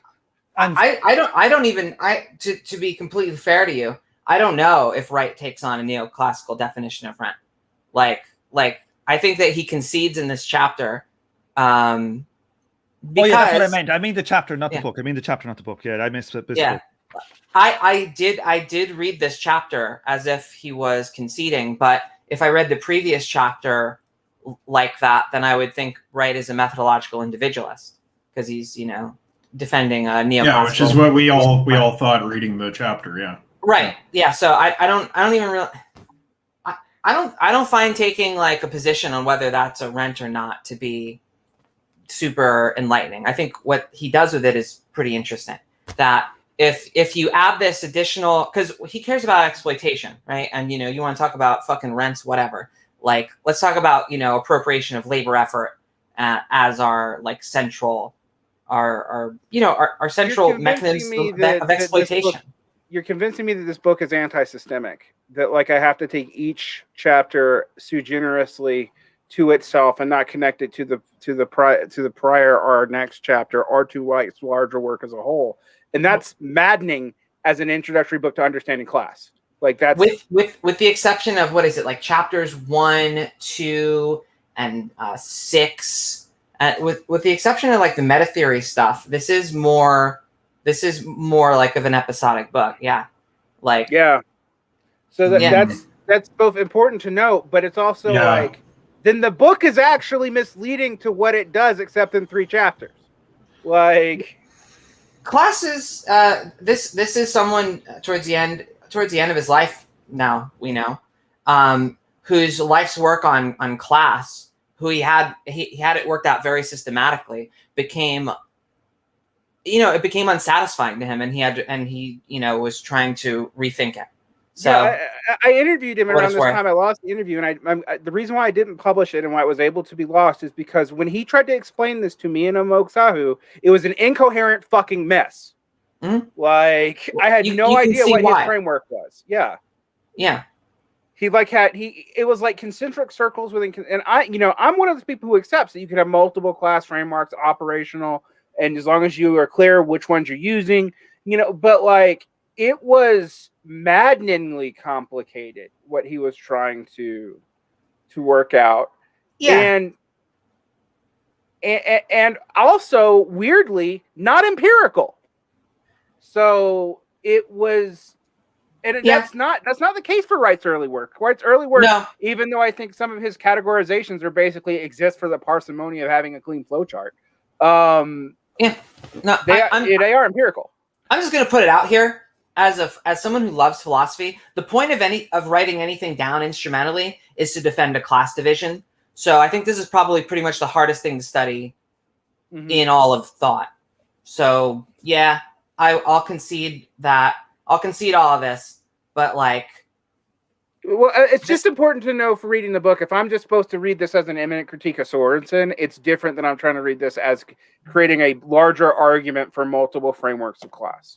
Like this is related to his defense of exploitation in general, and he's scaling. So to connect it, like he has to drastically scale back, like from the labor theory of value and his missteps with Romer to defend the core of Marxian exploitation from absurd fucking conclusions.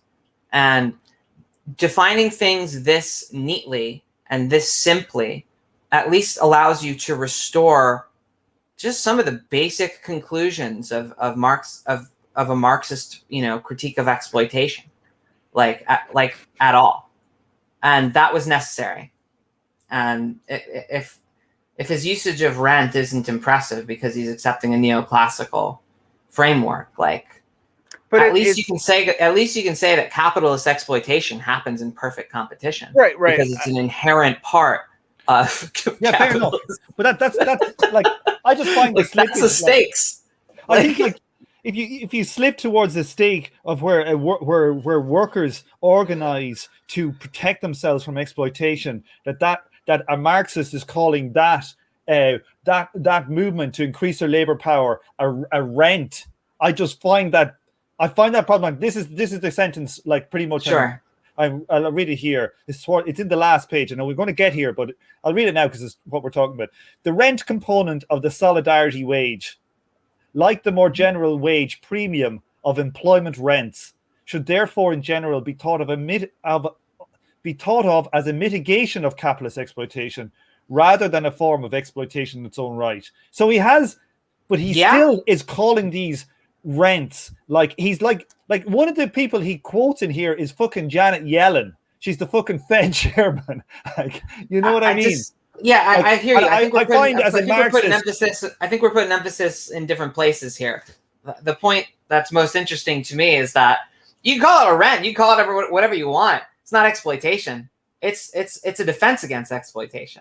Well, I don't know, actually. It says it's a mitigation of capitalist exploitation. It does not say that it is not exploitation. It does say it's rather than a form of exploitation in its own right. Yeah. Okay. No, he does go through the argument. It's not a form of exploitation, which is a reversal of a position that he would have had earlier following Romer.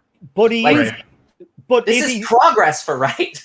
But he's essentially saying it's a form of rent and not a battle over labor power. One of the most basic. No, he's saying the battle over labor power is potentially, like, you can describe that as rent. And I think when you think about wage differentials between working classes in different countries, like, eventually you're going to stumble upon some kind of concept. Can I point out why this is actually a big deal, though? Because this is a difference. This conception of rents as a mitigation of capitalist exploitation would actually lead one to a conclusion that is sympathetic to both Keynesian and market socialist economic programs, whereas someone taking a more pure market framework a more pure Marxist framework would have to reject this language because it would imply stuff like self-exploitation doesn't exist, and stuff like that. Like, there are philosophical assumptions that cut against Marxism fundamentally. And even in framing it like this, and even a lack of clarity, like, it doesn't seem to be defined correctly from an analytical Marxist point of view. You can't say they're being exploited, and then they reduce their exploitation, but that's a rent. From a classical Marxist point of view, you're right. From an analytical Marxist point of view, it's all fucking neoclassical economics, which is the problem with a lot of analytical Marxist modeling. Okay, I see why we're gonna have it. We're just never gonna get past this with this. So let's I think we agree. This is a fundamental defect of analytical Marxism is that it's based on neoclassical economics.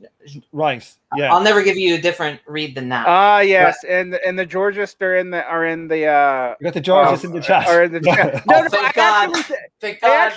We miss you. It's relevant. We miss you. So, because the Georgists actually hold a proto version of neoclassical exploitation, because they're liberals.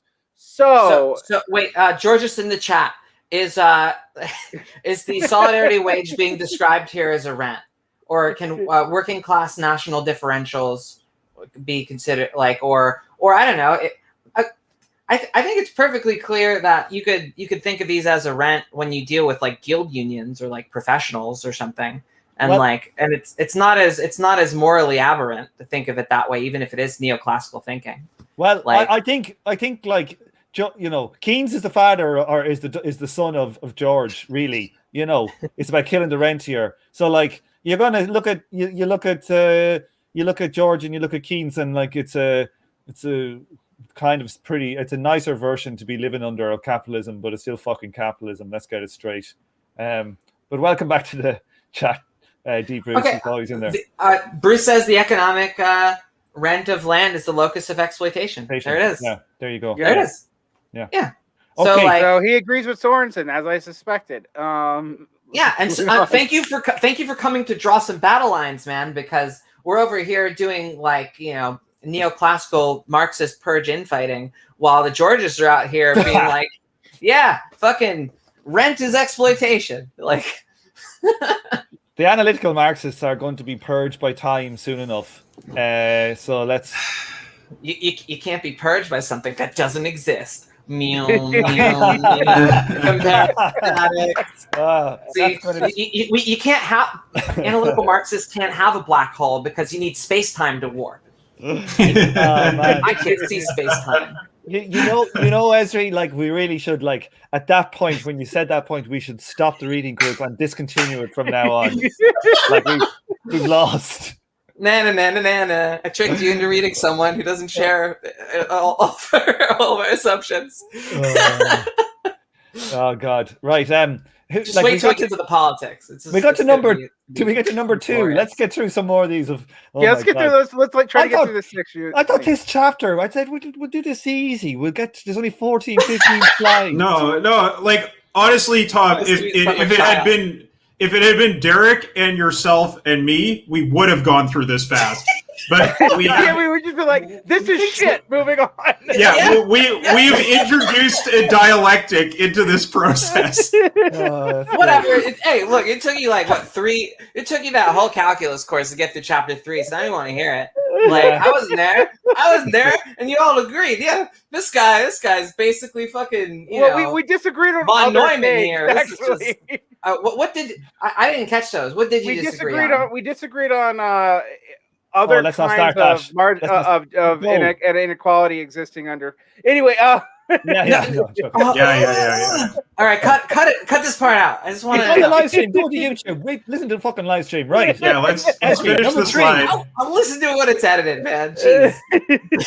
Number 3. Ezra, you're reading them.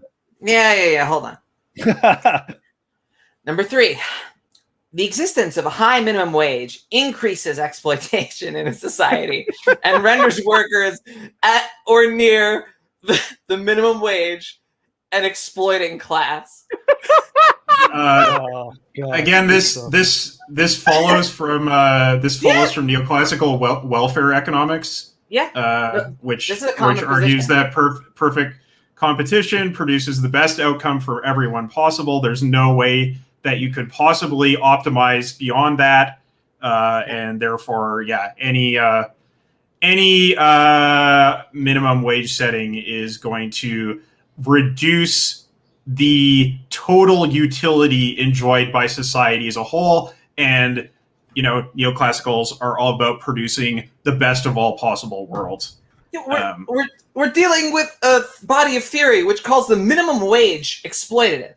Like if your Marxist morals are burning at this, it shouldn't be at we've analytically defined rent like the neoclassicals and we're not allowing it to both. The answer is both.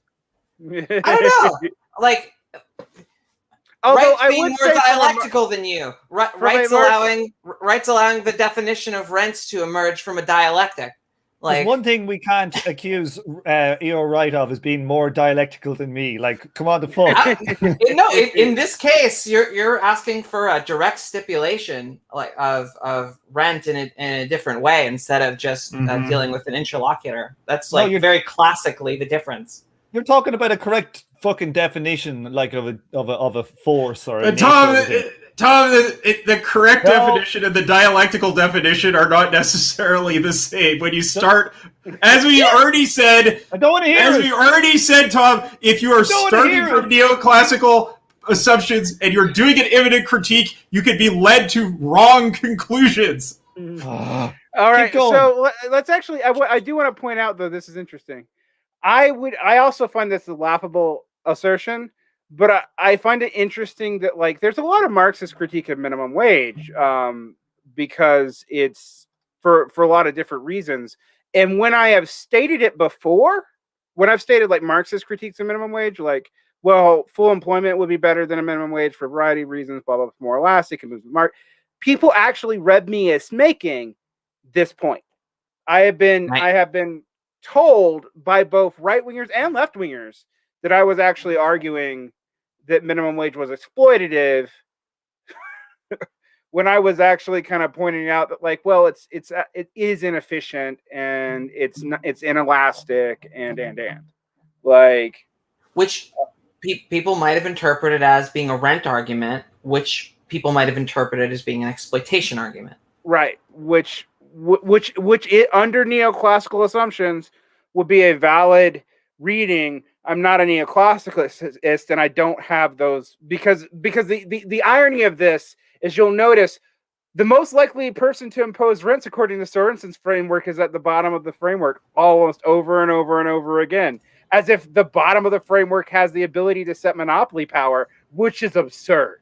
Like, it's the parasites at the bottom holding down the great men of history. It's who would also lift them up if they only let them. Yeah, there are kind of flavors of this argument in there are kind of flavors of this argument in Marx's vitriolic criticisms of the lumpen proletariat in the 18th Brumaire, but I don't think it follows into any of his political economy. Sorry, Derek, I kicked you out of the room for that comment just for like a second. I thought it deserved it. No, but Kyle, in dialogue with you, then Marx became the big head of an ideology of a global union movement that wasn't always the most inclusive thing in the world, and sometimes was trying to cleave itself off from an undesirable population. In the American labor movement, and the Israeli labor movement comes to mind, like South African labor movement, sometimes those dynamics became really important and observable. And so, maybe that's why I'm not so morally opposed to abstracting of the rent framework in the neoclassical way, because I think it helps. It can help you understand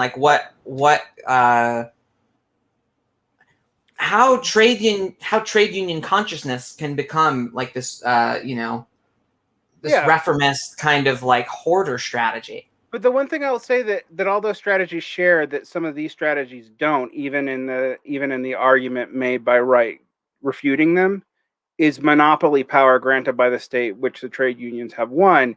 That's not true necessarily in a solidarity. It is true in minimum wage, but it's not true in a solidarity wage. So even then, I'm always like, well, there are some valid points being made in some of this framework if you applied it to the way we talk about national proletariats trying to get up. In fact, Marx actually lists that as, was it the fourth form of alienation, the worker from the worker. Yeah. But it is misleading to think about that happening organically, socially, versus workers' ties to government officials through class collaboration being able to impose that by government policy fiat, which to me is a kind of difference even for a Marxist. Well, and this is where Marxists are so often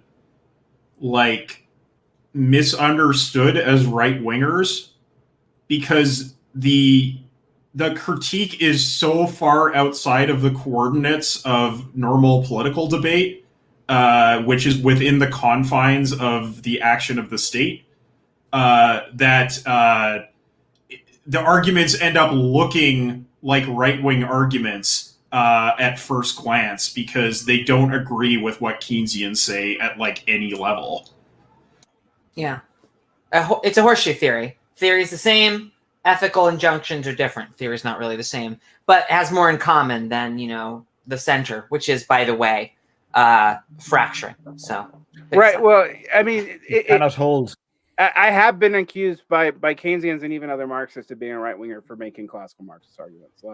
Me too. Yeah. So, what are you gonna do? Speaking of right wing arguments, here's a fourth startling conclusion: a strong welfare state also. A strong welfare state also increases exploitation. Welfare recipients are an exploiting class. Mm-hmm. This is this was a weaponized ideology in the 90s. Yep. Yeah, To this day. Yeah, but I mean that was the high watermark in my lifetime of like attacking welfare moms and that kind of stuff. It seems to be still perfect popular in Britain right now, though. But yeah, wow. Yeah, no, it flows directly from a theory of rents as neoclassical rents as exploitation. Yeah, And it's also basically Nietzsche's critique of Marx. Yeah, it is actually. What would the chances be that in America you could have a president like Boris Johnson, who's got baby mamas all over the place with kids? Everybody knows he's got about 6 or 7 kids from different women. Trump. Did Trump have baby mamas? Does he have baby mamas? He had multiple kids and multiple family sets. That's in marriages. That's true. Although he didn't ever deny he had an affair with a porn star, and it didn't matter. He didn't even use the evangelical support. So, there's also some assault claims and stuff. So, maybe, yeah, that's quite a few actually. Yeah, quite a few assault claims. So, it's I didn't know that about Boris Johnson. though. That's interesting. Like, if it's out of wedlock, it would be more scandalous in America. Although, you know what? Now that I'm thinking about it, like, maybe it wouldn't have mattered for Trump. The only thing that seemed to matter for Trump was mismanaging the COVID economy, and racism exists. Like, Like, Boris has an unknown number of children. Like, the press don't say how many children he has because they don't know how many. He has. Yeah, I knew that. So this is a Genghis Khan situation. Yes. I mean, Boris Johnson to me actually in many ways out Trumps Trump. He's just he's posh. He's actually posh. He's posh. Yeah. The power of old money, Yeah, no, that's totally it. The cultural staying power of old money to not burn up, right? Boris Johnson's like great granny or something was like the mistress of like one of the Prussian the heir to the Prussian throne. And this is some Fall of Eagles shit. Yeah, like, and I think his like their parents went and like complained to the King of Prussia that basically he's been gallivanting around with my daughter, blah blah blah blah blah, and you're not marrying him. And I don't know if she was pregnant. She might have gotten pregnant, and they basically gave them a whole load of silver fucking cutlery and shit, like kind of this like really really expensive fucking like dinner set from the royal fucking palace, and they had it apparently as their family heirloom until they needed to sell it like about 100 or like I think like 50 years ago. Yeah, so literally selling the family silver. Like literally sold the family silver. Yeah. All right, so let's I guess more startling conclusions. Moving on. No cheap segue. This is science, people. Number 5, the increase in inequality of the last 2 decades reflect a reduction in rents. The increase in inequality is very much driven by an increase in wages and earnings of the highest paid, and stagnation or decline for others. The stagnation and decline follow from rent destruction. So the reason everything's getting more and more unequal is that all these low lives on their fucking good welfare checks and their fucking good minimum wage or union rents. They're somehow making the rich richer. Yeah. Now they're making the rich richer because they're not being fucking getting them anymore. Yeah. The neoliberal period has smashed those unjust rents, and now the rightful fucking rich are rich as they are.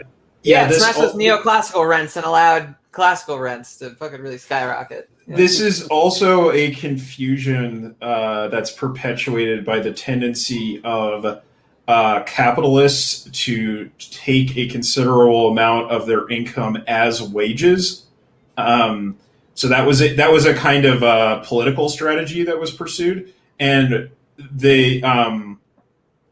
Sorensen is basically like doing work for them here by confusing the rise in executive compensation with, or like not really conflating, but like putting these two things next to each other to make them seem similar, like welfare income and rises in executive compensation as being the drivers of the rise in inequality. Yeah. And this, and number 6, this all implies less exploitation in the system under neoliberal, deregulated labor markets, and thus a move towards classless society. Dun, Ever closer to you, Owen.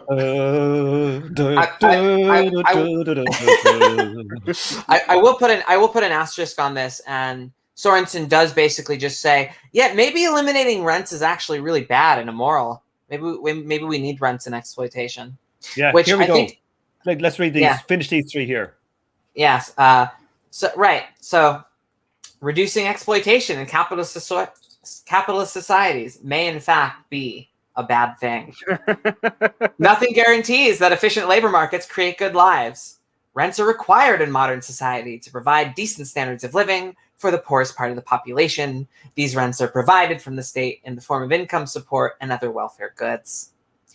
The elimination of class and exploitation increases human misery, and thus a humane capitalist society is one that fosters certain kinds of antagonistic class interests, particularly by strengthening state-sanctioned forms of exploitation. So he edgelords the edgelords by saying the neoclassicals are right, but we still need exploitation. Yeah, sorry. We still need exploitation. We still need exploitation, more of it, in fact. But by exploitation, we mean Sweden-level social democracy. I'll tell you, and this, ladies and gentlemen, is how you get a fucking professorship in Harvard University. Academia, especially gee whiz, social reality is nothing like you plebs think kinds of academia. There's certainly a fetish for these, startling, counterintuitives. Conclusions. Novelty gets tenure. Who could have thought? I will say this is where, from the Soviet Union to, Western academia to Twitter, there's a sort of maybe borderline personality disorder selecting thing where you will embolden voices that are trying to find the most inflammatory thing to say in a situation, and then instrumentally they will try to construct it in the most rigorous and convincing way, and you have a sort of nihilist engine that displaces your ability to make sense of these matters. It is the way that modernity, and you could call this a bourgeois aspect, and if you do, then the Soviet Union has a decent amount of bourgeois, in this abstract sense. This affect, this sort of weird thing that occurs. I like to appreciate it, and how what's the word? It feels so big. It feels so big in how many areas of life it colonizes, if you know what I mean. And that is partially due to my class position, and if I wasn't as academically oriented, I might not be around it as much. But it's something that's really, I don't know. It's something that I almost take for granted in dealing with people of my class background. Yeah, I want to just sort of highlight a couple things on the last point here. This point about the elimination of class and exploitation increases human misery. I think there's two things you can see here. One is that Sorensen has managed to loop back from the classical liberal position to the Keynesian position, or I guess the right socialist position, right? And the other thing is that this probably has some similarities to the arguments over whether a transition to communism would cause a reduction, an interim reduction in utility and an increase in human suffering until you return to a higher level of prosperity. That's interesting. The transition trough debate. I didn't make that connection because what's underneath the language is so different. Yeah, but this is a Keynesian argument against revolution. Yeah, it is. It is. We'll accept all the values of the neoliberal classical liberals. They're all true, but they're bad. So So we need our Keynesian welfare state to rule in perpetuity, because any reduction of exploitation, either in the neoliberal way, but also kind of in the Marxist way, we're not going to say that, but we're going to strongly imply it by equating the language together, will lead to more suffering and misery, while we can live forever in Sweden utopia. By the way, Joseph Heath, the Canadian philosopher, economist, he's a philosopher who writes about economics, makes this argument for Canada being the ideal society on the planet. So I just wanted to bring that up for Kyle, because he does this exact argument almost. But it's even worse for me though, because he has done that whole loop back to Keynesianism, right? But what has he done? Instead of saying like Keynes is saying, oh, you know, the bad rentier, and he's going like, no, we should like increase like the rentier, because like the rentier is good. So it actually it gives the right wingers a look at what the left wingers are saying and say, look what they're saying, we want to increase rents. It's like, it's so fucked up, it's unbelievable. No, but it's closer to the neo-Keynesian position than to Keynes. Well, not only this, but it's the most effective strategy. Like there's a pattern in Romer's work where at first he just rejects the category of exploitation. He writes a paper, you know, why should Marxists be interested in exploitation? He basically takes a deflationary angle. But one of the best career decisions of Romer's life is to be like, no, you know what? Fuck it. I'm gonna redefine exploitation. You know, I'm gonna do it like. And actually, when Romer comes up in this piece, he looks pretty goddamn good compared to Sorensen, I have to say. But that's something that neoclassicals did altogether. There's a point where, you know, exploitation was simply a topic to be suppressed, but neoclassicals were kind of brilliant in saying, no. I think we can use this word. I think we can make something useful of this. And so now, we have the sober, adult, sociological, I've read Foucault, I know everything isn't going to work out kind of conclusion that we are condemned to live in societies with exploitation. And in fact, like, maybe it's good, maybe it's fine, or maybe it's ambiguous. I don't know. We shouldn't be thinking about societies without exploitation. Yeah, these are the people who read Foucault and then decide that, like, well, he was right about Bentham, but the panopticon's actually really good. Yeah, maybe it'll keep the Nazis in check. Right. Yeah. I mean, the Foucault analogy is perfect, because honestly, Foucault's actual arguments are closer to right libertarian ones about like all institutions are bad. And just flips the values. Right. And then his fans are all like, yeah, but institutions though. I mean, and this is the same argument. Like, I mean, it's the same structural argument. It's like the neoclassicals are right about rents, but how unjust would it be if we actually had the utopia of perfect competition? It might be kind of bad. It's so ridiculous because it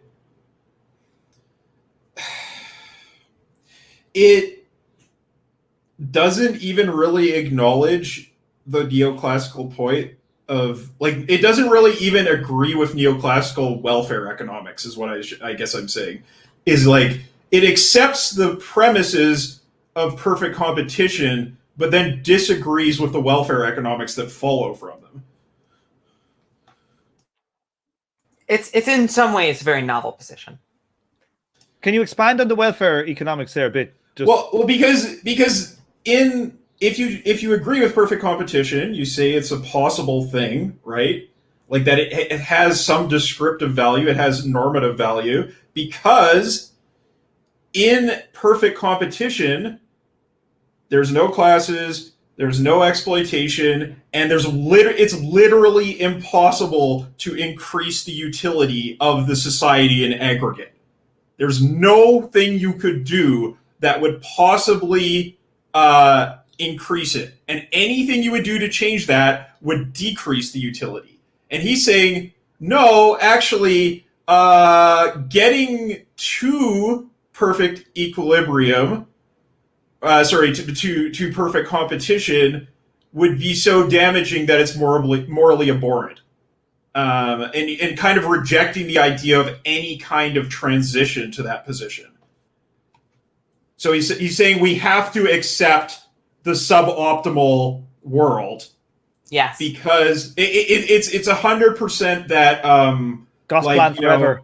Gosplan forever. Yeah, well, yeah, it's like, original sin. Like we live in a fallen universe. We cannot actually reach heaven, and so therefore Catholicism must rule for 1,000,000 years. That kind of argument, right? Like we need the church on earth to keep us in line because we live in a fallen world. If we're in a fallen universe, which is the sluttiest galaxy? That's what I want to know. Andromeda? No comment. I know, and I'm not telling you. I've been there, and it's a hell of a place. No, okay. This is actually kind of. I know you're going to get 6 slides in, but it's kind of the logical place to quit on this session because we're going to go then to rights. Taking him down essentially and disagreeing with him on some level. He does disagree with him. Let's be fair to Wright. Wright comes to the right conclusions by my standards, but for bad reasons. We'll have to talk about whether his argument can even hold up on neoclassical grounds. Like whether there's actually deductive problems where he makes moves that completely disagree with his premises. I don't really think Wright in his older, like as he gets older and as he's abandoning the framework that he built around Romer, I think he's maybe too much of a sociologist to really hold on to those things for that long. What I mean is that I had a really hard time reading Wright's sort of corrective and critique here because I ran into a similar problem that I had in economics where it was like, okay, I'm trying to explain myself here. I think the thing is,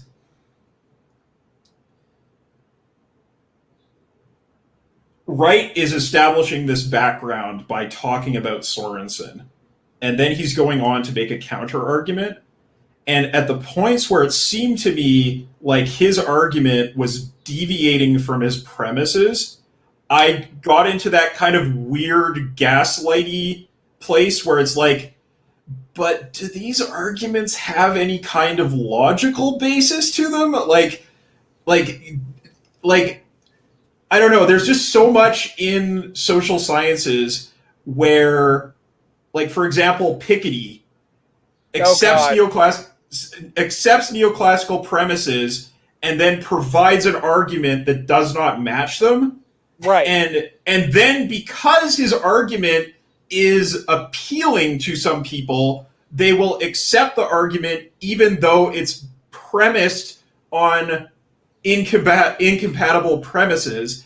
And then you get into that position where you are holding a political position in the public sphere, and your logical foundation can so easily be cut out under you by the neoclassicals because the argument doesn't actually agree with its premises. Right. This is what happened with the labor theory of value. Yeah. Sort of. It's probably what happened with Romer and Wright and the analytical Marxists, right? Right. Okay, go ahead. Yeah, no, that did happen with you're totally right. That happens with the classical analytical Marxist school. But it also happens with the reconstruction of the labor theory of value on grounds that destroy it. Totally, completely. Yeah, like Borkovich or all the people who try to recapitulate it against Bomber, but not by going back into Marx, but by going forward into equilibrium theory. Right. Mm-hmm. Yeah. Yes, I agree with that. Yes. But what's interesting is you're right. That's a premises. I'm trying to justify a conclusion, air hop, proctor hop, but the premises I've accepted, swallow it whole. Yeah, you could just the economists from the high church can just come out and own you, like what happened to Piketty, where it was like, I released this book, everyone's talking about it, and then the neoclassicals came out and said, well, yeah, actually, but your foundations don't agree with this, so fuck off. I hear what you're saying. I have the book where Romer, like, you know, in this kind of showy mathematical economist set, you know, I'm doing set theory kind of way. Like, I have the book here. It's what is this book called? It is A General Theory of Exploitation in Class, where like the description of capitalist exploitation that he ends up with, like formally, is still in it's still in agreement with Romer's principles. And even though I said he's deviated from Romer's position a bit, there's some common ground here. And so there, like, that part is derived from its premises. It's formally proven. Yeah, I really just mean in terms of like, you know, as we sort of said, like, we have to take this chapter as a one-off. I'm just saying the premises he introduces at the beginning of the chapter with Sorensen and then goes on to do the critique, they don't really square. So I can't really comment on Wright's broader work. Just that's what bugged me about this chapter. Maybe I'm like not zeroing in on the arguments and like the premises that you're talking about. So we'll have to get into that, because I want to.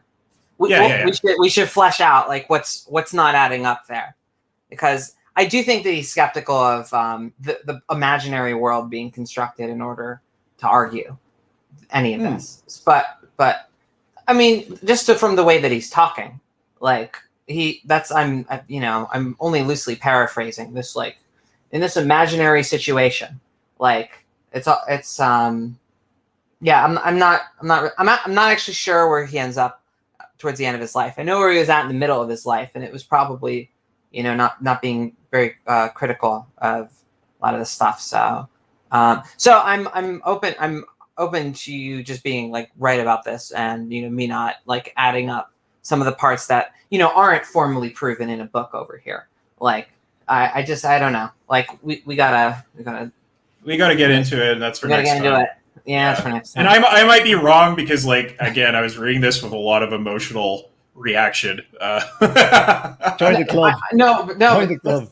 No, that's okay though. Like, I don't want to continue the gaslight of neoclassical economics. Like, I also actually felt I never thought of it as gaslighting, but I did have the same kind of, like, I don't know, like talking to community college trots about things or something. Like, well, yeah, you get into this parallel intellectual dimension.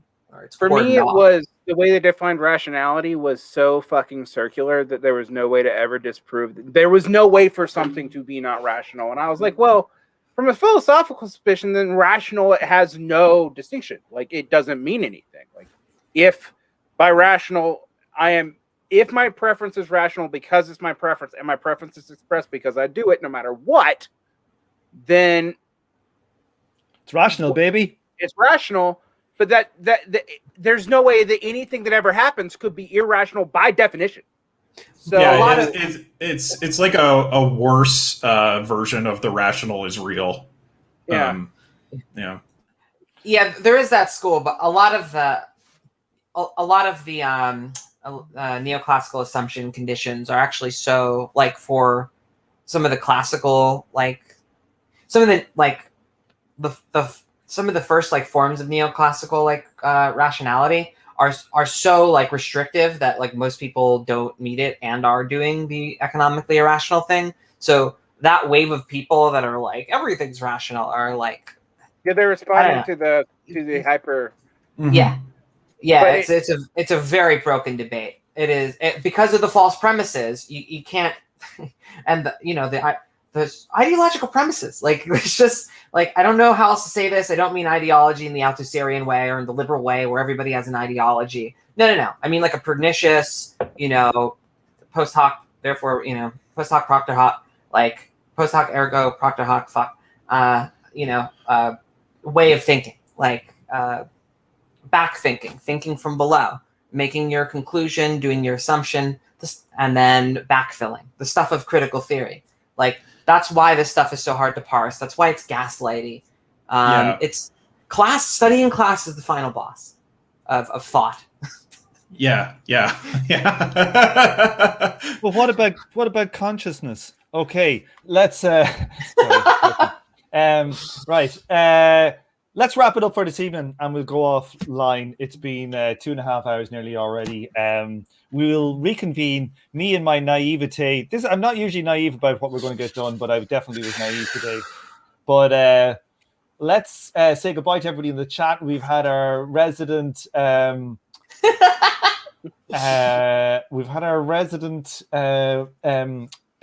Georges, D. Bruce, Electric Apprentice, Erica, Mel, Mia, Little Toaster, Fido remains. Anybody else? Fugot, Hunter Mars, E Minor, Tiberius, and that's the lot. We'll see you all next fortnight for part 2 and more fights. Let's do it. Fight. Bye now.